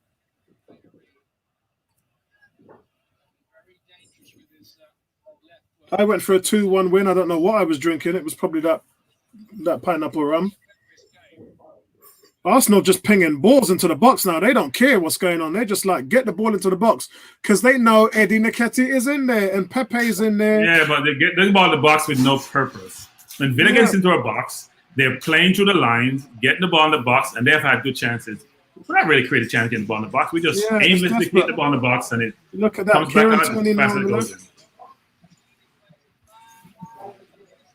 We're very ineffective. El Nene shot. Yeah, I just saw the El Nene shot where it looked like it comes off Nketiah. Kieran Tierney is working really hard on that left-hand side, just looking for those options. Villa struggling to even get two or three touches on the ball right now.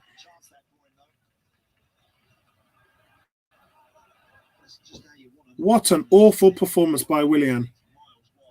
He fluffed these lines again. Well, I think that's it for me. I think Pepe has to start next week, and it would be just that. It would be just that story if Pepe went on score today.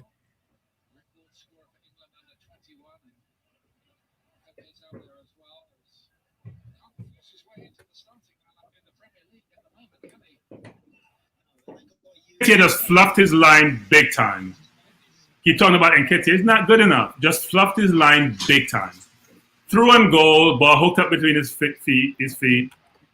Does nothing. Pass the ball to Pepe, who passed the ball. This is ridiculous. This is. We should go to bed or something. It's amazing. Well, I've got. There's 5 minutes left in the Giants Skins game. Giants are punting it back to Washington, and the Skins have got the ball on their 12-yard line. No, Skins are going to win. That's without saying. Skins are going to win. No. They got Alex Smith. The Giants are good at creating a situation as they're going to win. They're not going to win. Hey, you're supposed to be using my terminology there, Bertram. What terminology? Snatching defeat from the jaws of victory. No, the Giants are experts. You can't take that away from them. Oh dear. G is saying it's very distressing to be playing a team who would have been relegated if VAR worked and see the last 4 positions they were in before. Bro, that's what I said about 20 minutes ago. Oh! Bertram, talk to me. Talk to me. Ball, we forced a turnover from Villa. Ball played to Pepe out wide by Bellerin has been beautiful today. He's been creative. Oh, look at that. Nketiah played the ball to Pepe, who took a shot just far outside the post. Oh, that was close. Man. That was close. That was close. That was very close. That's what these guys do. That's what William doesn't. That's what William doesn't do. Like William hasn't done anything since he's joined us, apart from the Fulham game. He got 2 assists and nearly 3. Well, Andrew's saying, Ebony and Vincey gone. I don't blame you. Yeah, I think my wife just asked me if I wanted my pot of soup right here. I can't be sitting down here eating soup in front of you. I'm still here, and I'm just looking at the chances. You know that chance that Pepe just missed was the second of 2 decent chances that we could have had. And that's Bellerin playing those balls in. Bellerin has been our creative player, actually. Those 2 balls are played by Bellerin. And why is our creative play coming from defense?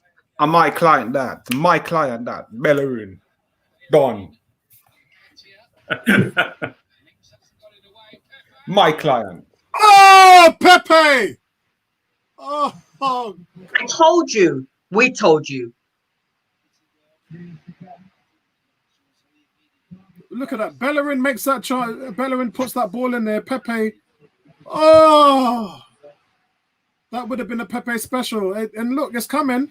It's coming, guys. It's coming.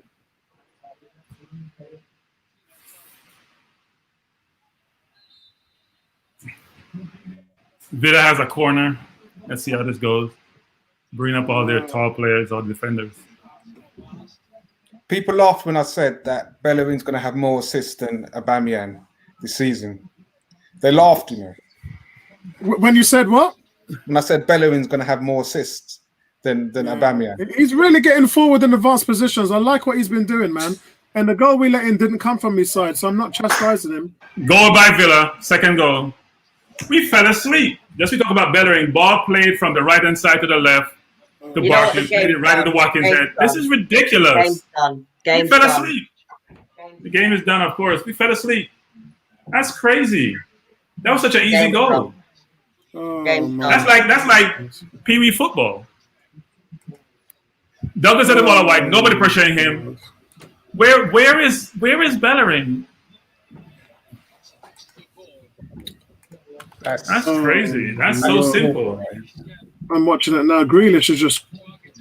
He plays the ball wide to Douglas. He plays the ball wide, and nobody's marking him. Why is Bellerin inside? I don't understand that either. Why is Bellerin inside running?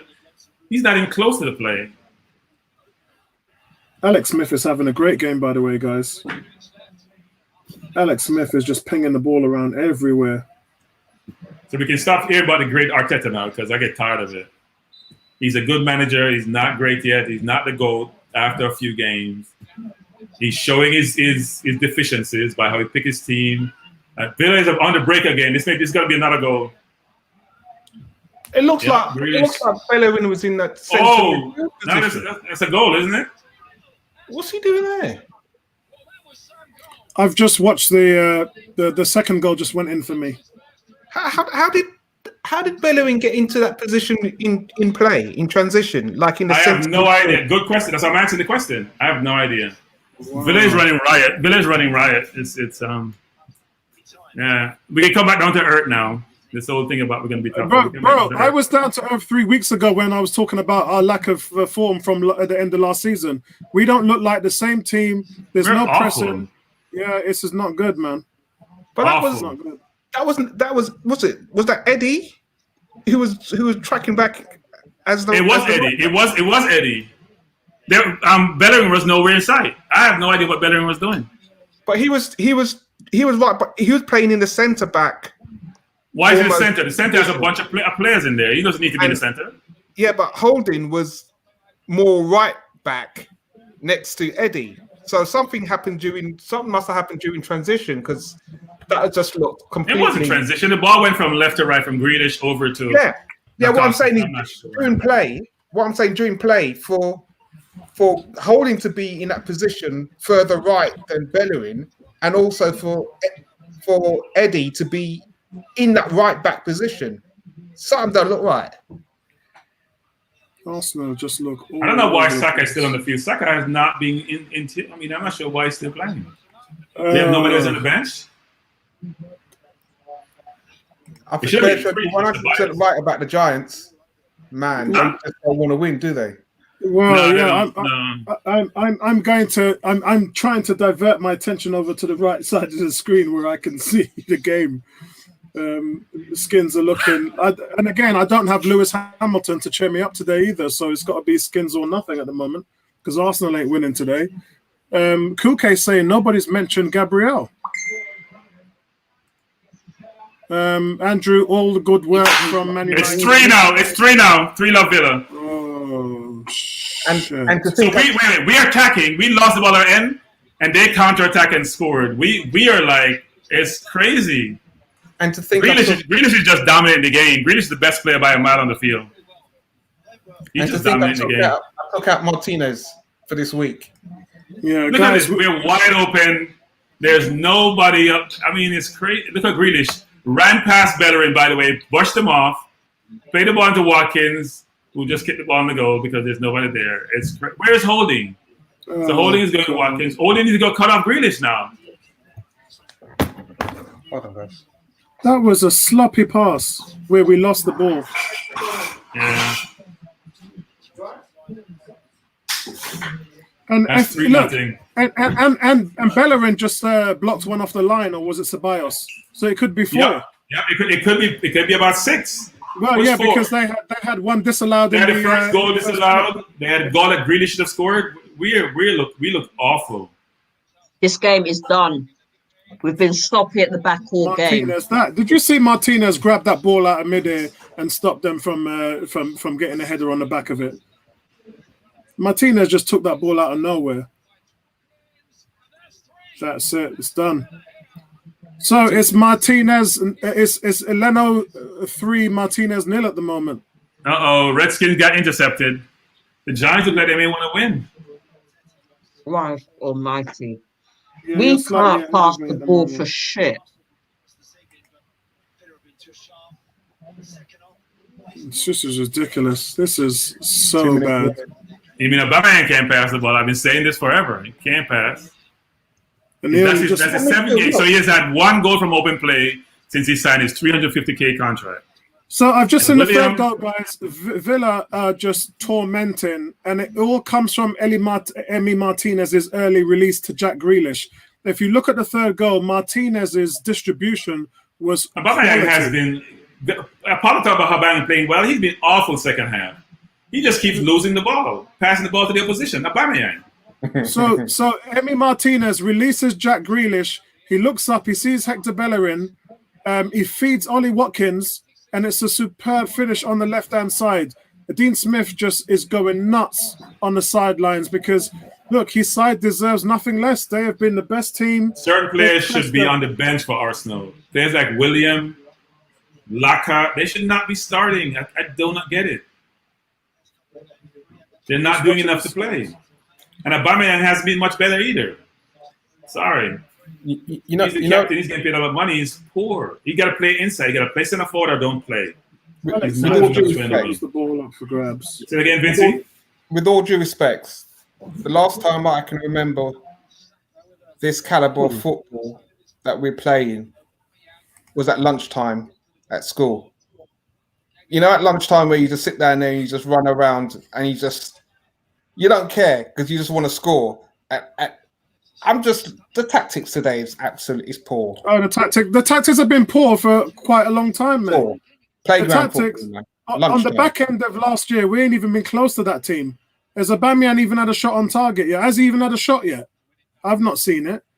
Arteta's thankful that there's no fans in the stadium because these guys would be getting booed at this point.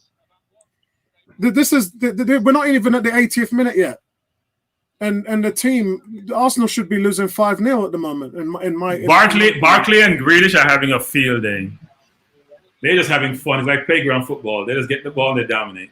Didn't I say that in the match preview? In the match preview, we don't have any players to do that. In the match preview, I said that this could be the best attacking midfield tandem in the league. They are so good. When we look at the qualities of Liverpool, they don't have midfielders like this. Liverpool's front three are amazing. United's got a good front three. Kevin De Bruyne's the man in City. Sterling, but this midfield tandem in Grealish and Barkley are just unbelievable, and they have not stopped running, guys, since the starting whistle went off. They have been 100% just obliterating Arsenal's midfield. I don't know what's happened to Thomas Partey. I don't know what's happened to Partey. They've lost a lot of fight. From what I haven't seen the first half, but looking at how Villa are overrunning us in the second half, we look clueless. Really do look clueless. I know Partey's come off, but yeah, this isn't encouraging to see. If Partey's not on the pitch, this is not encouraging to see. You know what's going to make me laugh is Xhaka fans are going to be begging for Xhaka to come back in the team. Mad. Yeah. Well, Redskins just made a mad play there, man. Who was that? It looks like that was Kendall. Let's see a replay on that. At least my Kansas City boys, Tyreek Hill and Travis Kelce, have shown up today. I'm not even looking at my fantasy football, man. Actually, you know what? Let me check my fantasy football and see how horrible I've been today. 21 points from the Giants as defense. They're my defense. I'll take that.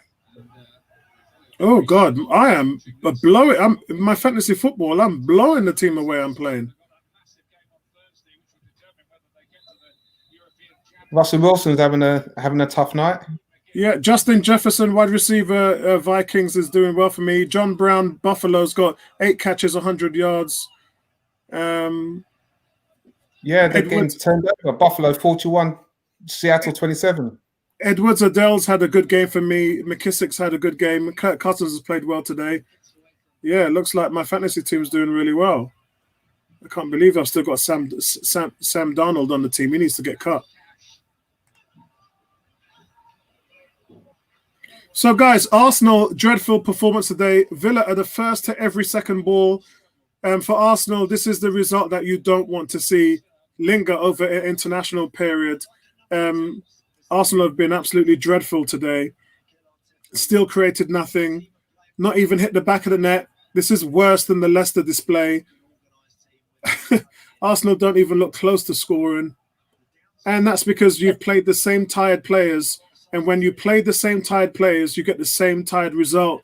There's a saying that says, if nothing changes, nothing changes. And when you put Willian, Lacazette, and them guys on the team sheet, you shouldn't expect anything different than what you're getting at the moment.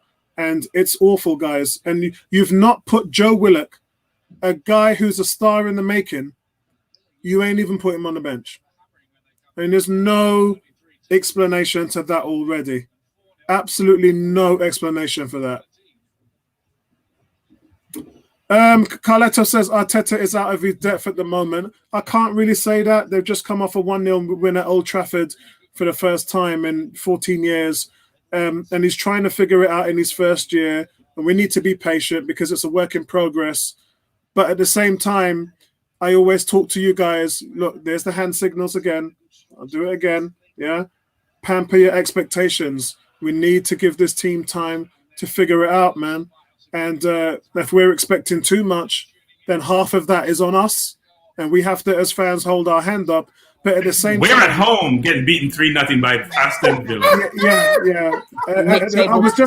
I was just about to come onto that when I said at the same time. At the same time, before the Leicester game, Arsenal had gone 29 games scoring.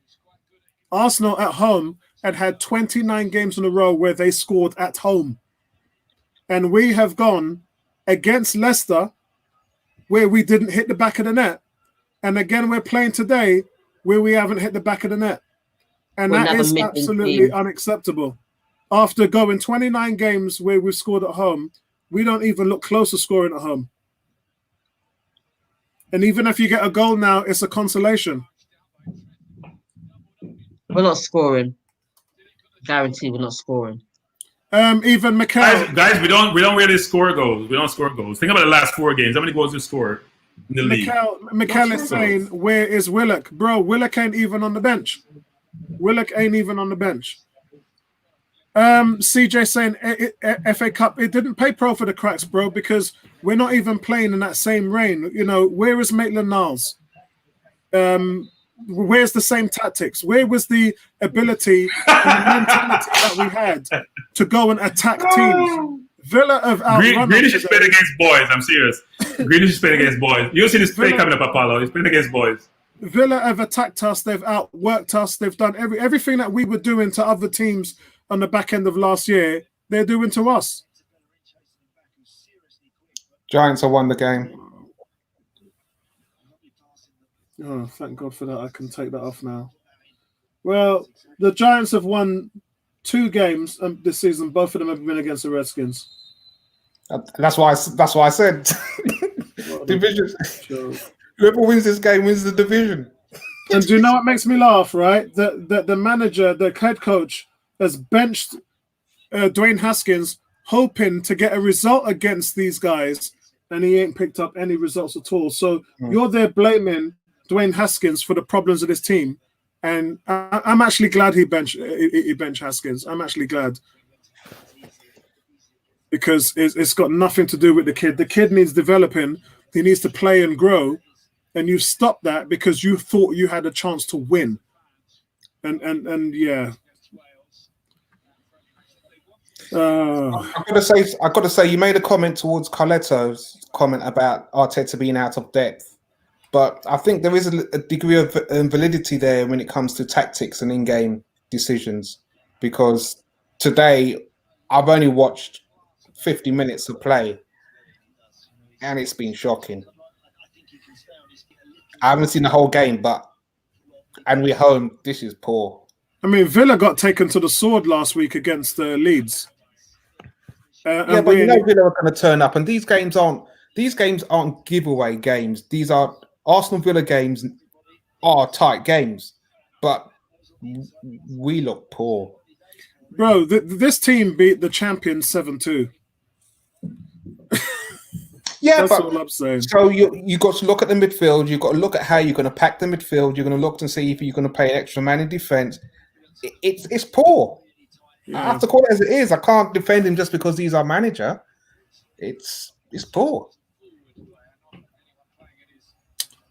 Yeah, it's not good, guys. It's not good. It's not good. And thanks for 30 of you guys who are still here, still watching, still waiting for the result. And it's just been an unbelievable poor game. We have offered 0 resistance in the second half. And I don't even know what to say because the substitutions were actually done just after the 60th minute.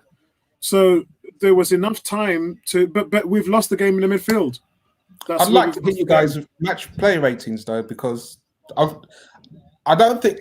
No, we lost the game up front, guys. Step 7, that's a game in the midfield. We lost the game up front. Our front line is not good enough. look at Grealish and Watkins and how they're playing. Grealish is dominating the game, totally dominating the game. We keep saying our midfield is not good enough, our defense is not good enough. Our front line is not good enough. Abba, Laka, and William are not good enough. We've known that for a long time, but I'm saying the tactics that Dean Smith has used by putting 5 in the midfield has overloaded Partey and El Nene, and we had no support from the front line to come back, because what you're supposed to do when that happens is you're supposed to drop back into the midfield and help them to be an extra man. None of that has happened. It's almost irrelevant. We talked about the benefit of the water breaks, didn't we? And we said, you know, when that happens, it can allow you to sort of turn the coin as these things develop. But these things are developing in game, and we're not able to counterattack them, and we are getting absolutely demolished. And look, it is what it is, man. It is what it is. We're just and Villa, as I said in my preview, they probably got one of the best midfield tandems in the league, and right now they have taken us to the sword. And it was either that they were going to sit back and defend, or they were going to use, Ginn, Barkley, and Grealish to attack us at our weak points, and that's what they've done. They've attacked us, and Villa have just looked clinical. It looked like they're going to score every time they attack us, and it should be 5-0. It should be 5-0.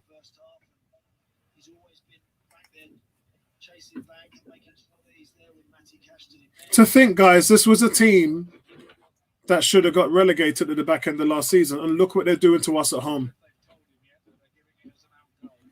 Yeah, this is frightening, man. Remember last week when I said October's Halloween schedule was frightening, and we're past that now, and we're going into a set of games which, by many accounts, are winnable. And look what's happened to the first game. The first game out of that Halloween month, and we're getting blown out at home. And I'm not gonna rant and throw a tantrum and all of that stuff, because remember, guys, we all did our quota on the first 10 games. Me and Bertram said this team will get 18 points in the first 10 games. Well, guess what? They will need to win their next 2 in order to achieve 18 points. They will need, because there's 8 games gone, and this team is still on 12 points. 3 minutes of added on time, guys. I don't want this to sound disrespectful, but I do think as fans we need to question the ability of the players within the squad and the ability of the players within the first team, and how the managers are using them positively to get a result. Because I'm just looking from a footballing perspective, whether you're chasing the game or whether you're trying to win the game, our football has been poor. Decision making, it's just been poor. And we have players on big contracts. So across the board, there's no one being removed to say, okay, football is poor. And it's a huge challenge for Arteta. I said it a few weeks. We're going to have more games like this season, guys, because ability is poor.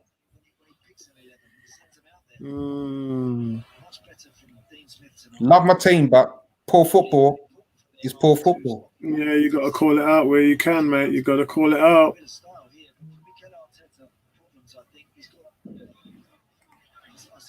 I should say nothing until after the game's finished. We're giving free kicks away in stupid positions. Why? Because we're just not disciplined enough? I mean, it's just...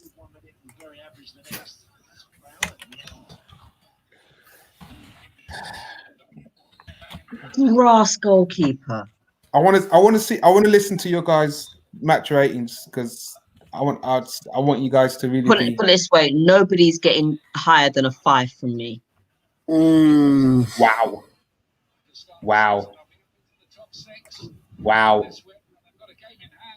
But we've been poor. Nobody deserves a 7. Wow. And as far as I'm concerned, we've actually been overrun in midfield and up front. They've played 5. Aston Villa have played 5 in the middle. We've only played 3. Why did Leno drop that ball? Because It was he's an all on the idiot. floor. That shot was all on the floor. Yeah. Because he's an idiot. Wow. Yeah. You know, Guys, I almost want Villa to score a 4th goal to teach us a lesson. And I don't well, often say that about my team. I really don't. it can't be as bad as it is at the moment, guys. I mean, yeah. Andrew says, remember Leicester won the league last season after avoiding relegation. True. Emrian says Arteta's tactics poor with absolutely no entertainment. True. But remember, guys, yeah, we've got to give Arteta time to fix this. He's only had one transfer window. Consistency missing for 10 years.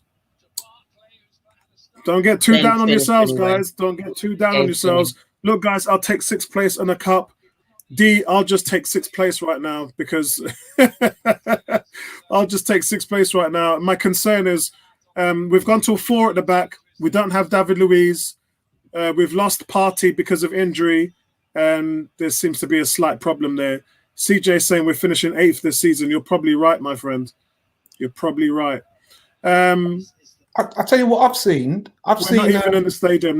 That's Freddie. Nice one, Freddie. Nice to see you. Freddie saying not enough shots on target. It wasn't the first half. We had 6 shots to their 2 shots, but we've been obliterated in the second half. We're not even in the game. Go on, Vincey. I've seen Rob Holding have a good game from what I've seen in 60 minutes. Yeah. No, he didn't. He didn't have a good game. No, No, he didn't. good game. To be honest. All the goals come from his side of the field. So he was that 4th for them goal. That's why you see him and Gabriel. That's why you see him and Gabriel arguing about who should have been where. No, he never good game. Positional is a good. People understand it's positional. You're not where he needs to be, then you don't have a good game. Yeah, you may get the ball, you may head them out when they come to you, you may kick them out when they come to you, but positional, you're not there. When the ball come over, you know. Keep an eye out for that. No, as Ebony said, nobody. Keep an eye out for that 3rd goal because not the 3rd. Yeah, keep an eye out for. Was it the 2nd goal? Because I want to see I want to see the build-up play as to why our right back was playing in the centre back position and our centre back was. Yeah, I didn't understand it either. So, guys, the game is over. So. This result is going to open a few fans' eyebrows, and I kind of fell off the bandwagon 2 or 3 weeks ago, and a lot of fans are now going to start to fall off the bandwagon because this wasn't a fluke. Villa were heads and shoulders above this Arsenal team today. They obliterated us in the midfield, up front. Villa's moved up to 6th place with a game in hand, by the way. And look, McGinn's early goal ruled out by VAR. We had the Saka own goal, which handed them the lead. Villa just worked. They outworked Arsenal in the midfield. They pressed them on the back end. Watkins grabbed a double. Arteta is going to have to look at this and hit the restart button. This is a reality check for Mikel Arteta, and I kind of feel bad for him because he's got a lot of work to do. We saw what Wenger had to deal with. We saw what Lundberg had to deal with. We saw what Emery had to deal with. And Kansas City. And what Arteta did on the back end of last year in terms of tactics and certain other things and players, we're just not seeing that at the moment now. And we haven't seen that actually for a while. And that's why I was raising the point about a month ago. At the beginning of October, that was my concern. After a month now, nothing has changed as far as I see it. Bertrand, what's your feedback on the game? I really don't have a ton to say. I'll say a couple of things. One is I'm glad this happened, actually. You need to really kick up, you know what, to really realize you're not as good as all the plaudits are saying that you are. You beat Man U 1-0 last week. Second half, late in the game, they pressured us, even though we said we dominated the game. You dominated and you score 1, and you didn't look like scoring a lot of goals. We have not been scoring goals. We have played 8 games and we scored, about 7 or 8 goals? So if you can't score goals, you can't win games, or you're just going to be drawing, and drawing is not good. We have not played well. We played well a few times actually, but we're not putting the ball in the net. We're not creating enough chances. Today, Villa did what we normally do. They attacked through our left side, because we normally attack through our left side. But Grealish is a different class. It was very obvious today. He wasn't turning the ball over. He was finding his players. He and Barkley just sort of ran the show. And we had no counter. I'm not sure what we're doing. Our players up front cannot pass the ball. I keep saying that. William, Aubameyang, Lacazette are poor passers, and it becomes more and more evident every game. Look how Barkley and Grealish interplay. Look at their interplay. They're not turning the ball over. Watkins, they're not turning the ball over. We turn the ball over. We give the ball away and create pressure on ourselves because they were playing like Leicester did, counter-attacking football. Except they were running riot much more because they had better players than Leicester did, given Leicester's injury woes. So, look, I mean, as Ebony said, I mean, no one and the worst thing is, you can't redeem yourself next week because you're at the international break. Yeah, they got to sleep on this for 2 weeks. This is not fun. Yeah, but as everyone keeps asking the question, which is, Willock is not the savior, let's be clear. But how are you going to have two midfielders on the field who are not goal scorers in Ceballos and Xhaka, and have one other one's a goal scorer? You can't score goals. He was a potential goal scorer, not even in the squad. So on your bench, all you have is Nketiah and Pepe. And to me, I don't rate Nketiah. I've said 100 times. I know you do. I do not rate Nketiah. And today he showed it again. He got through on goal, did nothing. He had a ball in the box, did nothing. He's a poacher. He can't play football like a Watkins can, for example. That's a good example. And so unless we get quality up front, we're going to struggle. It's not our defense give up goals because, you know what, we're trying to attack. We have turnovers. And then, you know what, we normally did on a winger. We have 3 against 3 or 3 against 4, and we're scrambling. I know what happened, and it's even worse because Partey and Mills have been injured to be taken out of the game today. Yeah, that's not a good thing. So it's not the best situation. I hope it's not long term. Guys, Ebony, actually, you know what? No, Ebony, before you go, I might as well let Bertrand do his numbers to speed this up. Oh, you want ratings? Really? I need them. Yeah. Okay, so Leno 4. He spilled a couple of balls.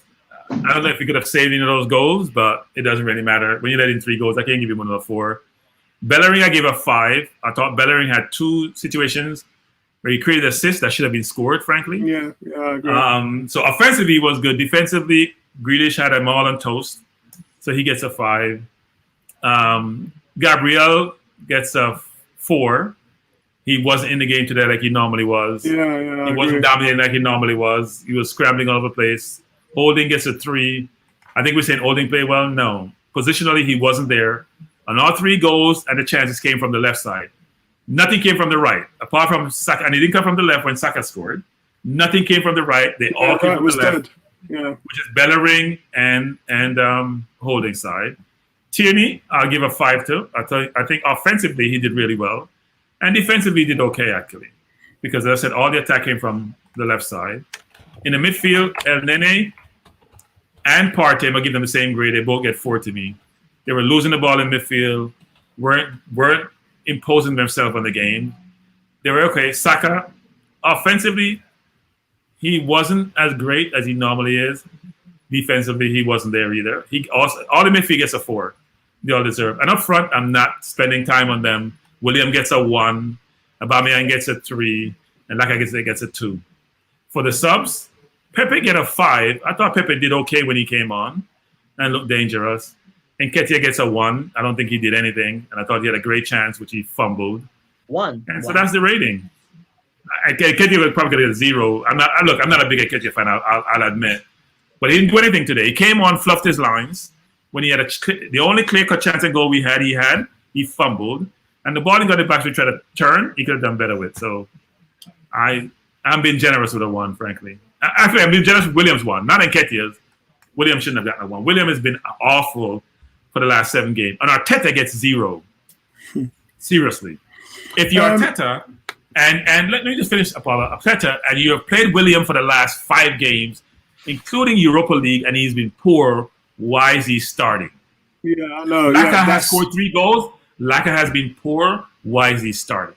Why is Aubameyang on the wing where he's not scored from open field in the last 7 games? No, make it 8 because he played the Europa League. And you're playing him on the wing still where he can't be effective. He's not close to goal. You get to 0. And the only goal that Aubameyang did score was a penalty. Otherwise, That's why I said open play. That's why I said open play. Yeah. Ebony, before I go to you, just want to get Cool K's out of the way. Cool K says Leno 4, Holding 5, Gabriel 4, Tierney 6, Bellerin 6, Partey 6, El Nene 5, Saka 4, Willian 0, Lacazette 0, Aubameyang 5. I would have to go Leno. I would have to go Leno 4 as well. I'll go Holding 5. I'll go Gabriel 4, I think, as well. There was a comments made that Gabriel wasn't even mentioned today. He just looked a little off the pace. Tierney, I thought Tierney was really progressive. I'll give him a 6.5.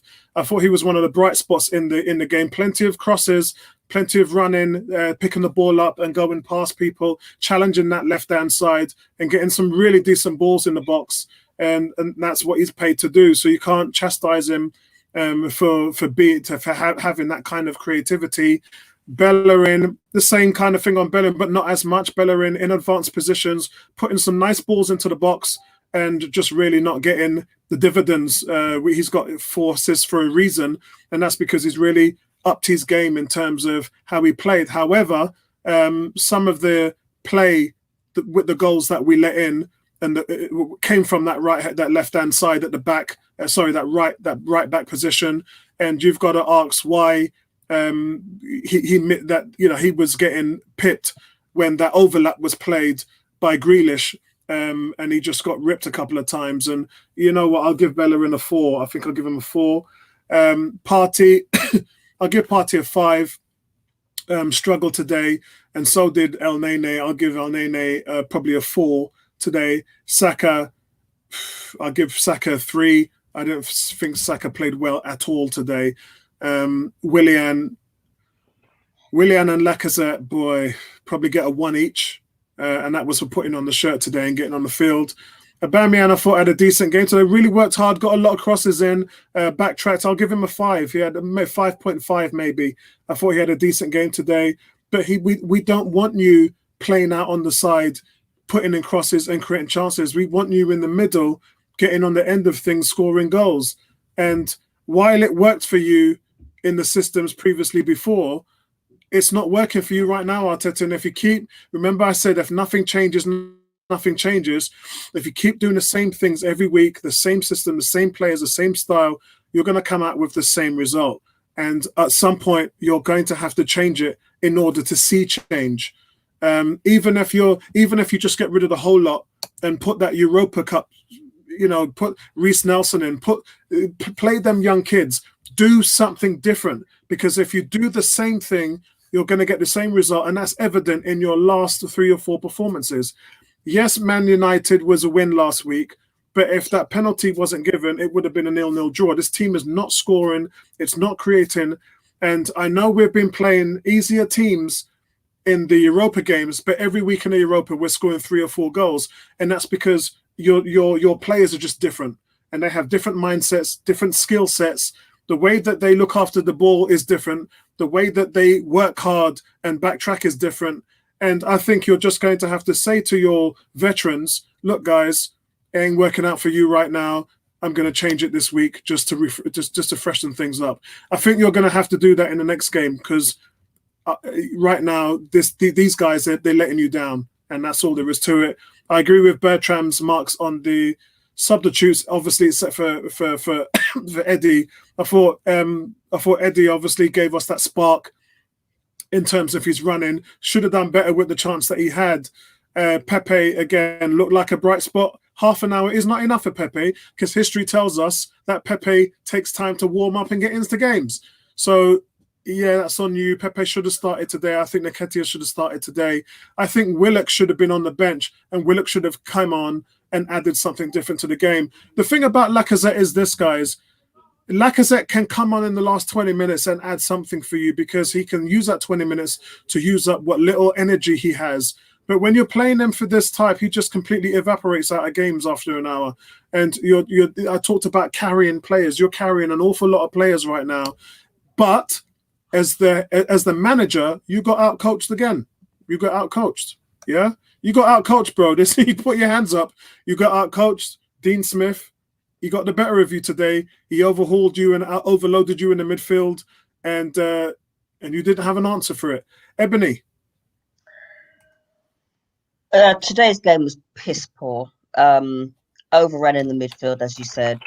As far as up front goes, I mean, we had a couple of good chances, particularly as Bellerin put in some good crosses in order to assist, in order for us to actually get some good goals, but nothing materialised. Lacazette, I think it was his chance that went over the bar, or was it Willian? I can't remember now. No, it was Lacazette's. Yeah, And yeah. as a striker, Yeah. you're taught to, when you're running in on the back post, you're taught to Yeah. head the ball downwards. Every Yeah. And striker he's not at doing that. school level is taught to head the ball downwards, so the ball bounces and makes it difficult to the goalkeeper to react. The Yeah. ball flies way over the cross. I don't know what was going on there. And the other good chance that we missed as well was the one that there was a sitter that was missed as well. Rob Holding, he missed a Oh sitter, God! and Willian also missed as well. But I mean, I just think, you know, the front three, they're just not firing on all cylinders. I think the game was won by Aston Villa in midfield, whatever anybody says. Defensively, we were absolutely poor. Absolutely poor. One of the worst defenses, one of the worst displays in defense that I've ever seen. And I think and to be fair, you know, Leno can't be blamed for any of the goals. He can't be, in my opinion. But then again, you know, it's like Leno, he can't play from the back. I don't know why Arteta insists that he plays from the back. He cannot play from the back. But at that being said, he cannot be at fault for the goals, in my opinion. Let me just give my ratings. Leno, I give a 5. There's still aspects to his game in which, you know, you can see the indecision, which is why I actually cussed him during the game, because he's still dawdling, and that's part of his game, and he needs to cut that out. And I don't know what's happening in training, but he needs to start playing from the back properly if he's going to play from the back, or just pick the ball up and kick it out. He's not doing that. He's dawdling, and you can, like I said, you can see the indecision. I'll give him a 5. Holding, I did actually make a mistake and say that he was the best defender. No, he wasn't. There's parts of his game where, you know, he'll get forward and, you know, he'll have players in his pocket, but then he's just still got that lack of pace. I give him a 4. Gabriel, hardly in the game today. You know, he wasn't the bullish player that we know of. Maybe it's because Dean Martin got the tactics correct. I give him a 5. Tierney, going forward, he was great today. Yes, he did put some great balls in, but I think today he was actually better going forward than defensively. Bellerin, our best defender, he put in some good crosses. He had a great assist. Again, you know, for me, he's better defensive going forward than he is defensively. Martin is showing off with it. Yeah, I know. Don't start me off. Just don't start me off. Partey and El Neni were quiet today, and that's primarily because they were kept quiet because they were overrun by the 5 in the midfield from Aston Villa. Saka, he tried. I don't know. I don't think. I also don't think he had a great game. But I didn't give points for Partey and El Neni. Partey, El Neni, I'll give a 4. Saka, 3, didn't have a good game at all. Willian, dreadful, absolutely dreadful. Can't pass, can't hold the ball. But then again, that's the whole team. Kept falling over. You know, any passes that he made, they went awry. He got overran by any Aston Villa player that came up against him. I give him a 2. Lacazette, he tried to score. He almost scored. I'm going to be fair to him and give him a 5. Aubameyang, yes, he tracked back, which he doesn't normally do. Aubameyang hasn't had I know. He hasn't. And the reason why he hasn't had any shots on target is because Arteta insists on playing him on the wing. And I've been saying this time and time again. He needs to play in the striker's position, which is up front. He's not doing that. And if you keep on putting him on the wing, he's not going to create chances. But to be fair to him today, he tracked back, and it's not something that he normally does. And I think maybe he did that to help out the midfield. I don't know. 5. Vincey, can you find out what the stats are on the game? Because I think that Aubameyang created the more chances today, the most chances.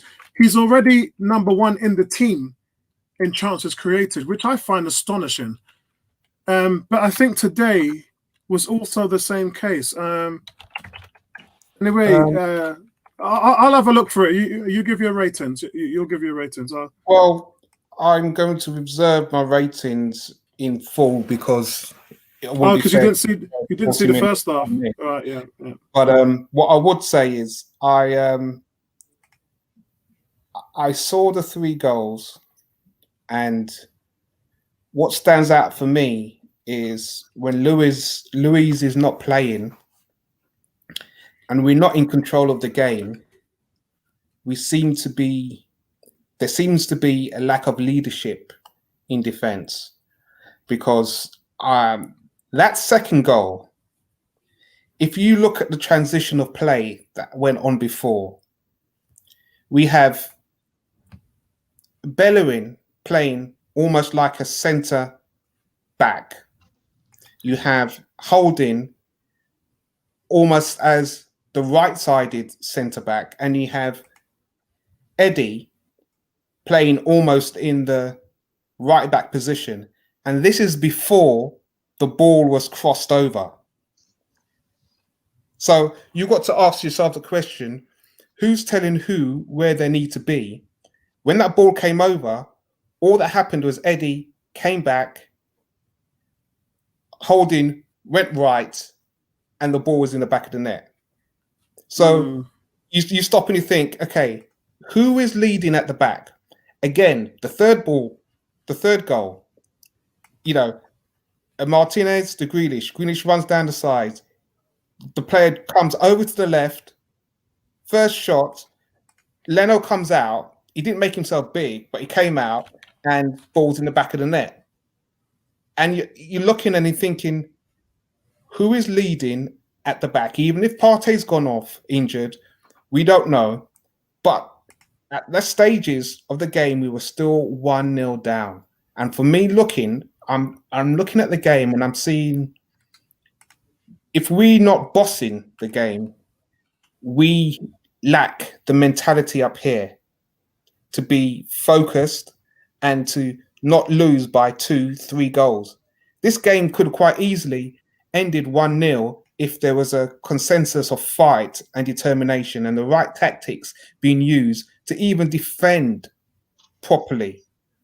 I saw the Lacazette missed header, and I stop and I think, okay, if you're a world-class player, yes, you can header it, and B, you can actually use a foot, jump in the air, and volley it. Because if you're clinical, you're going to use those opportunities, and you're going to be athletic in your finishing. And we just have serious deficiencies that I wouldn't expect from an Arsenal team, even based on last year. It's just, there's a lot for Arteta to do. There's a lot for him to do. What I saw today was very, very poor. And it's not all doom and gloom, but you've got to start to look and think, if we're not conceding, if we're not making chances, okay, and we are not shooting, if we're not making the goalkeeper work, every single game is going to be a struggle. If we lose the midfield with tactics, and we lose the midfield with poor performances, we're going to be under the cosh. And again, in defense, if we lose players like Luiz and Gabriel doesn't step up, and if we don't have a leader, we're going to have problems again in defense. That's something that Arteta is really going to have to sort out quickly. I know the expectation's not about, okay, it's his first season, but seriously, what I'm looking at from a football perspective, we've got issues. So I'm here mapping out a Arsenal Villa combined 11. Because sometimes we look down on other teams and their players, and I'm thinking about how we combine a team. So right away, I picked up Mings, Douglas Luiz, Grealish, Watkins, and Martinez. That's 5 players. Think about the others and get into our team. Watkins would play over Lacazette any day. Grealish would play over anyone on the wings. Douglas Luiz to me is a very good centre midfielder, will accompany Partey. Martinez we know is better than Leno. And Mings would probably play over David Luiz, frankly. He's an England international, play over Holding, call it that way. So when you combine the teams, the talent is not as differential as we think it is. The gap is not as wide as we think it is. So we look at Villa almost relegated last year, and we look at our team and think our team is great, and then you do a combined 11, and you say to yourself, whoa, maybe that gap is not as big as we think that gap is. And Yeah, by the way, I missed Barkley also. I was just about to say Barkley. Actually, Barkley and Grealish both had an assist. So it's not that big a They gap both had as an we think it assist. is. I think for me, Yeah. I talked about this in my preview yesterday, which is on the channel, and warned everybody that I thought that these two were the best tandem in the midfield, the Barkley and Grealish. And I'm not saying that Grealish is a world beater. Sorry, I am saying actually Grealish is a world beater, but I'm not saying Barkley is. But midfields are all about tandem presence. You know, we all talked about how good Partey and El Nene was last weekend. And Dean Smith looked at that. He looked at the footage and he said, I'm going to overload these two. I'm going to make sure that I can squeeze them in the midfield, attack them, don't give them time on the ball, and pressure them when I can. And he did that. He played Arsenal with 5 in the midfield, and Partey and El Nene found it very difficult to run with the ball, to find the space, get time on the ball, and pick their passing lanes. And Arteta got outcoached. Aubameyang, look, I thought Aubameyang did some good things. I did see he created another 5 chances today, more than anybody on the team. He pulls defenders around. He changes defenders' mindsets. People know with Aubameyang, his presence alone affects the defense. And the fact that he can run a couple of times, I saw him actually take on defenders today. The fact that he can run behind you as well makes you back off. But that being said, he delivered balls in the box, just like Bellerin did, just like Tierney did. But there's just so much balls that you can deliver in the box. If you don't have a presence in the box, then you're not going to be able to do nothing with it. A. B. If you don't have help from the midfield running in late into the box, Saka, Ceballos was the only real 2 options in today's game, then you're not going to be able to get that help. How do you think Villa scored all of their goals? Their midfielders were in our penalty area. Their midfielders were running into the box and supporting the strikers. So could I ask you a question? Do you think our midfielders are allowed to run into the box? Or are they more fearful of protecting or leaving our defence exposed? No, I think they're not allowed. I think they are allowed to run into the box, but I think that it's a part of the limitations in their game. And last week I talked about skill or will. As a manager, I employ staff. When I train them, whether they can do what I'm asking them to do is based on 2 things. Do they have the skill to do it? Do they have the will to do it? If they don't have the skill, that's on me as the manager, and then I train them to ensure that they can do what I'm asking them to do. If they don't have the will to do it, that's on the players.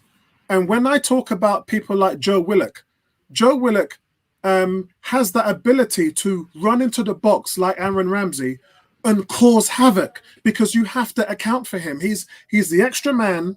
You can't get tight on Lacazette, or you can't get tight on Nketiah, or you can't help the left back overload Pepe, because you know Pepe's going to do some shimmies. You know Pepe's going to try and go by you. You know Pepe's going to try and get it on his left foot so he can curl the ball in the box. So it's easier for you to take that extra man and stomp out Lacazette and stomp out Pepe, or push William up the field, because nobody in the midfield is supporting you. So it's easy to deal. And remember, your goal threat in Lacazette, he's on an island. He ain't even in the box. He's wide left.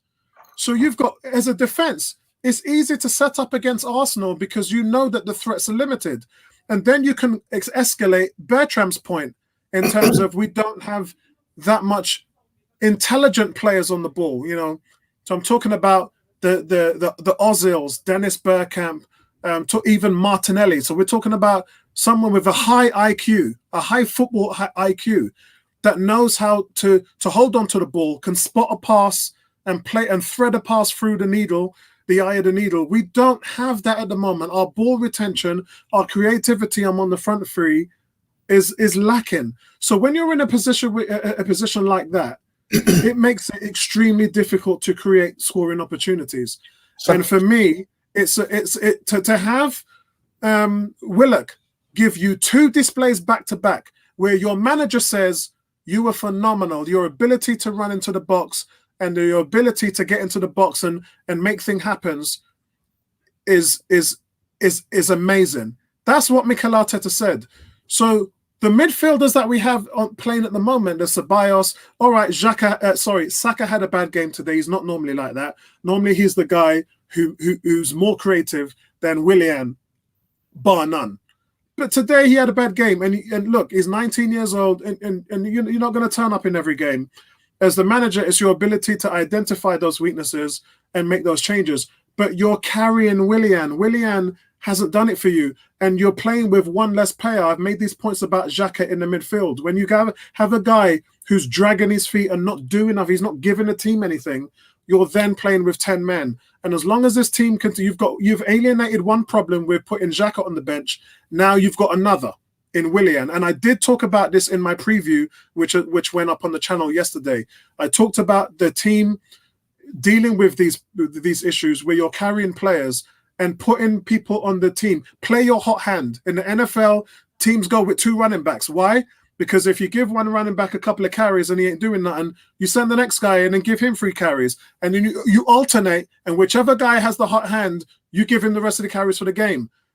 In right now, Arsenal, they're not giving these players who are turning up for you on a Thursday night and showing the will. They're showing the skill, yes, but they're showing the will. The will is the most important thing, because the mental part of the game is in your head. Am I going to run hard? Am I going to press? And am I going to help Aubameyang and Lacazette in the middle of the box by running in late and seeing if I can be that extra man? That is a will thing. And right now, there's nobody willing to identify how to help this team up front. Go on, Vinsley. So can I ask, so then if we all identified that Grealish would have been the danger man today, and we have a midfield of 3, I'm asking the question, with Maitland-Niles and his class set and the way how he plays, who was designated from what you guys watched for the 90 minutes to stick on Grealish to make sure he doesn't cause us havoc? Maitland-Niles. No, from our starting 11, because obviously Maitland-Niles didn't start. Yeah. So who from the play on how we played? I would have probably, it would have been El Nene. It would have been, but again, No, it would have been very difficult to do that because they were outnumbered in the midfield. Grealish is playing on the left. It's a Bellerin mark, or it's a Bellerin or a holding. It's not El Nene. No. Saka played too wide on the left. It is or it isn't. Vincey just asked, who would you have put in? It has to be Bellerin. No, because he's playing left wing. He's playing on the left. It has to be Bellerin. I'm asking who would have made sure. Oh, Bellerin, yeah. So it's Bellerin. Sorry, it's Bellerin. It's Bellerin. I thought your question was who would you have put in rather than it's Bellerin. It's Bellerin. Okay, so then that disrupts the flow of that side of the pitch, because if Grealish moves, Bellerin's going to move, and you look and see how that second goal. If you look and see, Bellerin was nowhere where he should have been on that right hand side. And again, we're talking about players and their attributes and playing them in the position and playing formation suited to who we're playing. And you look, and we all said Grealish is going to be a danger man, and he looked like he had the freedom of the pot. Yeah, it's hard to play Grealish just man to man because unless you decide to sacrifice a player to do so, he's going to play where he feels comfortable. So if he's on the left and he's getting marked out the game, he's going to go on the right. He's going to go in the middle. He has a free reign to go wherever he wants to go. But frankly, he doesn't need it because no one person can mark him out the game. It's very obvious. He plays in slow motion. He doesn't play quick. So think about it. A winger who is not quick and yet doesn't lose the ball, always making some ingenious type pass, linkage between he and Barkley. That's what we struggled with today. We couldn't contain them. And frankly, I keep saying this. We played Leicester. We scored no goals. We played Man U. We scored a penalty. We played Villa. We scored no goals. We played City. We scored 0. We could lose 1-0. We played Liverpool. We scored 1 goal. The problem is up front. The problem is up front. We're not good enough. And to go with what you're saying, Bertram, it highlights my point. We have Willian, okay, who's, I know Apollo says we don't need to knock his confidence, but it's not about that because a player's confidence is being knocked by Pepe being put on the bench. So I'm asking the question, based on how we play today, you're saying we have to sacrifice a player. Well, we sacrificed Willian because he's supposed to be our creative player and he was non-existent. Yet still, we're asking our right back to manage Grealish when we have a player like Maitland-Niles who doesn't have to track him over the pitch, but we have ability who can interact. Willian's not on form right now. He's just not on form. So if you look and see that we didn't have any creativity from Willian today, I asked the question, why would he be playing in a match like this today? Well, look, William does not deserve to play.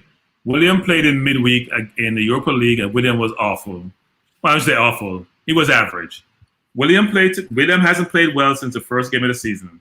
And Chelsea now looking like geniuses because they have people like Ziyech running wild, who they brought in, and looking like geniuses to give him a three-year contract. I supported us signing William on the cheap, so I can't say anything different from what my perspective was because I think he's a very good player, but he's not playing well.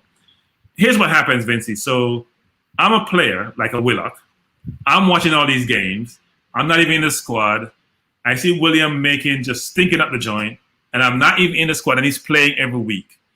That actually is not a good message to your players who are looking to get into the squad and the team, and somebody's playing poorly every week after week, and he's still getting to start. That sends a wrong message. That doesn't encourage that collaboration, being coalesced, working together. It doesn't. It just does not. And frankly, I'm very disappointed in Arteta. He waits too long to make a change, and he didn't start the wrong team. He started some of the wrong players. Like I said, William should not start. Laka is missing goals. Laka missed goals last week. He missed goals this week. He missed goals every week. Yeah. Just based on the question that you asked, sorry, Apollo, based on the question that you asked, who made the 2 key passes, it was Aubameyang and Nketiah. It was only those 2. Yeah. No, Bellerin made key passes. No, from attack. From attack. Okay. Rich is saying, I'm in favor of giving Arteta this season to get it right or not. Yes, I think we all are. And that's why I say to the fans, pamper your expectations because we can be the problem sometimes. We can understand. And I've in the off season, I've had so many shows here where I've tried to tell the fan base that Jurgen Klopp took 4 years to win a Champions League, 5 years to win a title. Even it took Pep even years to fix the problems in Man City. These guys ain't even been here a year. They've had 1 transfer window. They spent 140 million last season, 81 million this season. They've spent 220 million. So the money is coming in. So when I hear people talk about the owners and everything, they don't know what they're talking about because the owners are freeing up money for this club to spend. But Apollo, people are frustrated with some of the decisions being made, right? So I agreed about timeline. And you've made them. Your decisions in terms. You and Tony have both talked about we paid more for Pepe than we did for Partey and Gabriel. We paid Suarez a contract and Mari, and the 2 of them ain't even starting. I 100% agree. You guys have got good points, great points. But the problem is other teams make those bomb decisions as well. Other teams buy players. No, I'm not talking about transfer window. I'm talking about players that you have. We only can talk about what we have. We don't have those players. We made the decisions already. So, for example, Saliba. He's saying Saliba is not ready. Fofana played with Saliba last year. Fofana wouldn't need to be as good as Saliba. He's starring in the Leicester defense. I mean, Saliba is not good enough to either could be in the under 23. Really? We watched him on tape. We watched him play last year. Look, he may not be a Holding, he may not be a David Luiz, but don't give us that nonsense, right? Don't give us. Don't give us. And those are some of the things that Arteta has to come under fire for. I totally agree. Even with the comment where he said everybody has got a clean slate. Look, he's not perfect, and I can only think that he's going to learn from this experience as well, because obviously he's got Edu overseeing him. He has to report to Edu and Vinay when he's doing his breakdowns of what's going on, because as the bosses, they're going to be sitting them in an office on Monday morning and saying, "Okay, Mikel, what happened? What the hell was that?" So he has to be accountable for his actions as well, and those are the things he has to get better at. And I think we understand that. But we have to be careful of just over expectations. That's where it is, on it trying to expect too much too soon. And our next 3 games are Leeds, Wolves, and Tottenham. I'll just tough teams, tough games. Especially Leeds, by the way, guys, Leeds run all game. Leeds may give a lot of goals, but they run all game. They run through the 95th minute, whatever it is. That's why they give people like Villa a hard time. They pressure them. We don't take pressure well. Yeah, and this is I see people talking about Ozil in the chat. I'm not going to bring up the comments, but these are why the comments come up, because you're Unai Emery dropped Ozil, tried to make a point, and we created and we did nothing, and he was forced by his own ineptness to put Ozil back into the team. And as soon as Ozil came back into the team, we started scoring goals again. Now, let's not paint Ozil as the savior, because we know that there's plenty of times Ozil don't turn up. But there's also times when Ozil does turn up. And right now, no one's turning up. So we can't have those discussions about Ozil. The discussion we can have is, you've taken your most creative player and you've not made them a part of the team. And what is your main primary problem right now? Creativity. So this isn't on us guys as fans. The team have to own this. They got to take this on the chin. The decisions they've made has come back to bite them, and they will be judged on this at the end of the season, and they have to be accountable for their actions, because quite frankly, I think it's a disgrace. We're paying this guy so much money. Let him earn his money. He wants to play. I don't care what he told China and what he said or whatever. That whatever the sponsors think of him, I don't business with that. This is a results-based business, and you have to show results on the field. And at the moment, they're failing. But by my calculation, our front 4 make about £46 million a year. Wow. I mean, our front 4 between William, Pepe, Aubameyang, and Lacazette makes around, I think it's about 40-something mil a year. And they produce like a team in the National League, frankly, as far as I'm concerned. So that's our problem right there. I don't care about anything about Ozil, about anything else defense. That's our problem. When you have a strike force costing so much money, they cost more than, forget about their price tag. I'm talking about their wages. Their wages are probably as good as anyone in the Premier League, and they're producing like people who are in the not even the championship. The championship is better than that. They're not producing. And you know what? 2 of them have long-term contracts. In fact, 3 of them have long-term contracts, which makes it even more challenging. You're spending all this money, and the return you're getting, you're not getting value for money. That's the problem. You're not getting value for money. I said about Lacazette, and fans are thinking, okay, he'll come good, but we're paying him. He's still got 2 years left. Yeah. So if he doesn't perform this season, you have to look at what our back office are going to do in offering him a contract. Because if he doesn't, then what happens? And then you got to look and think. Are you talking about Lacazette? Yeah, and then you've got an issue, and then we've got an issue where we're not getting return on our investments. That's what That's what I'm focusing on from the back office. You're looking and thinking, I didn't expect Lacazette to be here this season because last season showed me that he hasn't got it. If he doesn't score 15 to 20 goals this season, I don't know how we're going to get good money back for him by selling him. But not. CJ is just saying, oh no, I've got the wrong comment here. CJ, no, it's not CJ, it was Style. Style is saying Real Madrid are getting slapped 4-1. Does it not make me feel better? What would have made me feel better, bro, is on a Sunday, I do the trifecta. Lewis Hamilton, the Skins, and Arsenal. And I ain't got Lewis Hamilton today. And the Skins just did what they normally do. Yeah? Bad teams know how to lose. And then Arsenal go give me this. Right now, I'm going to go into that front room of mine, tell my wife that I love her, because it's my 25th wedding anniversary this week on Wednesday. And I love you more. She just said, I love you more.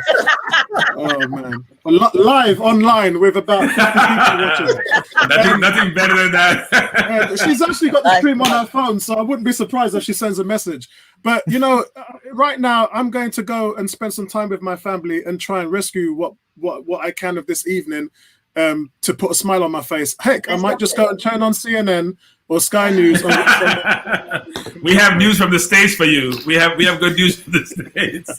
For the world, frankly. Yeah, so, guys, look, overall, guys, look, it is what it is. We can't really change it. This is a development stage for us. Normally, transition brings you this. It brings you a level of inconsistency among teams, among players, and it's best not to get too excited with what we've got on this season. But we try, but as fans, you know, we try to be optimistic, and you know me already in the chat. You know, I try to be optimistic. You and Tom.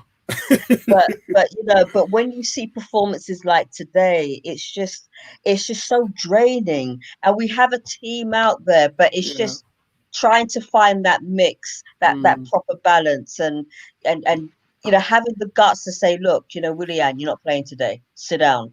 Lacazette, you're not playing today. Sit down. I don't know why, and I said this in the last game, that Lacazette needs to sit down.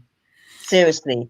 He needs to sit down and get Nketiah in there, because Nketiah is doing what Lacazette isn't doing, and that is taking his chances. All right. Nketiah doesn't always score, but at least he runs at players. At least he takes players on. Lacazette doesn't really do that. Yeah, I mean, Lacazette, Nketiah and Pepe should have started today. There's no two ways about it. Yeah, they didn't, and you got and Arteta got served up the same issues that he's been watching on film every week when he's at London Coney. He's getting the same delivery. So the problem there, Arteta, should have started today. I mean, I think he at least should. I wouldn't say Maitland-Niles should have started today as well. No. It might be that. So we're not scoring goals. We're not scoring goals.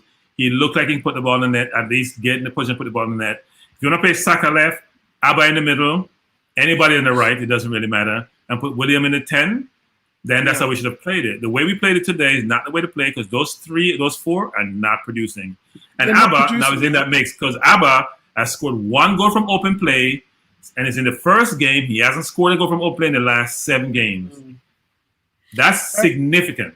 It is. It's horrible. It's bad. I mean, guys, if you thought it was bad before, it's worse than that. Thomas, what's going on, Thomas? Subscribe to the channel and hit that like button if you like these videos, and if you love Arsenal, check it out. Also, our community link for the 101 Facebook page is in the description below. So why don't you come and join the family and the community? A bunch of great guys, and we would welcome you with open arms, my friend. CJ is saying, congratulations on the quarter century, Apollo. I'm not even 25, so that's an achievement. Wow, you know, in the game, Apollo, the Real Madrid game, they scored 3 penalties and missed 1. So Valencia scored 3, so they got 4 penalties. That's another thing. Why aren't we getting all these penalties that other teams ain't getting? We don't have the creative players, because we don't have players running into the box. Yes, we don't have creative players who can create situations and get players, man. So guys, listen, I'm going to leave it there. Let me have some closing comments from you guys before I shut it down. Bertrand? We need to get Zaha and Grealish in. That's what's that? 200 million? at least? 160. I still figure 160. 160. We can get Zaha for about 65, 60. Yeah, for real. Joseph, nice to see you, Joseph. I hope you're doing well, bro. Yeah, I know it's not great today, but we just have to move on, bro, and back the team. We're gonna be here regardless. Danny, how's it going? Danny's saying Uber's become isolated on the wing. He needs to be in the middle. Saka left wing, Pepe right. Yeah. Joe Willock behind them. It's just not working at the moment. And as I said, if nothing changes, nothing changes. So what surprises me is that Arteta's gone back with the same formulas that has failed him. Don't do that, bro. Don't do it. Change it up, mix it up. Yeah, because you have to say to yourself, will Pep do this? Would Klopp do this? Would Alex Ferguson or Wenger even have done this? If it's gone this long, guys, we're not talking about 1 or 2 games here. We're talking about 4 or 5 games. This has been happening. It's just not happened overnight. This isn't an issue. This is a trend. This is a trend, and that's a bad thing when you talk about competitiveness at this level. It's not good, guys. It's not good. D is saying blessings to Apollo and fam, each and every 101 member. Strength and love. Same to you, my brother. And I hope everything goes well and you enjoy the rest of the evening. Ebony. My closing statement. Can we have Martinez back? Oh, he came for 2. There was 2 crosses from Kieran Tierney where the ball was in the trouble zone, right in the trouble zone. You just saw these massive 6'5" arms just come out and then claim the ball, and then that's what we miss. And then the second goal Villa scored was started off by Martinez. His distribution. We had about 4 players that had when Martinez had the ball, they had just turned back and they were walking back, and Martinez just went bang. And all you saw, counter attack. Next thing you knew, the ball was in the back of the net. Well, this is what we missed. We missed that in our goalkeeper, and to think. And I don't care how many people are sick and tired of saying this, but get it into your brain. Leno went the one. I just saw a comment on our page on I think it's G that says it, awaiting the Leno versus Martinez comments. And guess what? He did that an hour ago, and not a single person's commented. So there you go, Vincey. I'm just looking forward to 3 good, 3 bad tomorrow in the forum. I'm just looking forward to seeing how creative we can be to find 3 good out of this performance. It's a bad result. We move on to the next one. But yeah, the weekly forum family, I love them. Love them. It gives me jokes, man. Yeah, I hear you, man. I hear you. Jokes. All right, guys, that's it from us. Have a great weekend, everybody. I'm going to, is it International Weekend next weekend? Which I'm not interested in. So I'm going to have to be creative in terms of what we're doing. Are we playing in Europa this Thursday? I don't think so. Let me have a look at this. No, it's International Week. So not even the game, so. Right, okay. So I don't know. We might do something on Wednesday with you if we can figure out something that we're going to talk about, because we can't review. Oh, no, we can't. That's my anniversary. So you're not going to see me on Wednesday. So if we can figure out something to do on Thursday or something like that, we will. Otherwise, we've got the Premier League show where we're going to be reviewing this awful result on Friday with the guys around the team, and then we'll have to see what happens, man. They're going to have to wear this. It's really bad going into an international break with this kind of performance, because you can't even come back. You can't even push back on it and recover yourself and then show the boss, we can do better in the next game. You have to sleep on this for 2 weeks. Who's our next game? Who's our next game? Is it Leeds? Yeah. Yep. Next game is Leeds. Ellen Road? It's at Ellen Road. It's away. And then we've got Mulder away. So we've got 2 away games. We've got Mulder away, and that's towards the end of the month. So yeah, we get a little bit of time off, guys. So I'm gonna have to be creative in order to give you some content.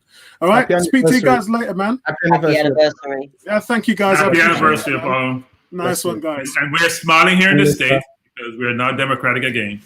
And I'll sign off by saying it's all good. Amen to that, man. Amen to that. All right, guys. Peace out, man. Right back at you. Thanks for following the channel, and have a good one.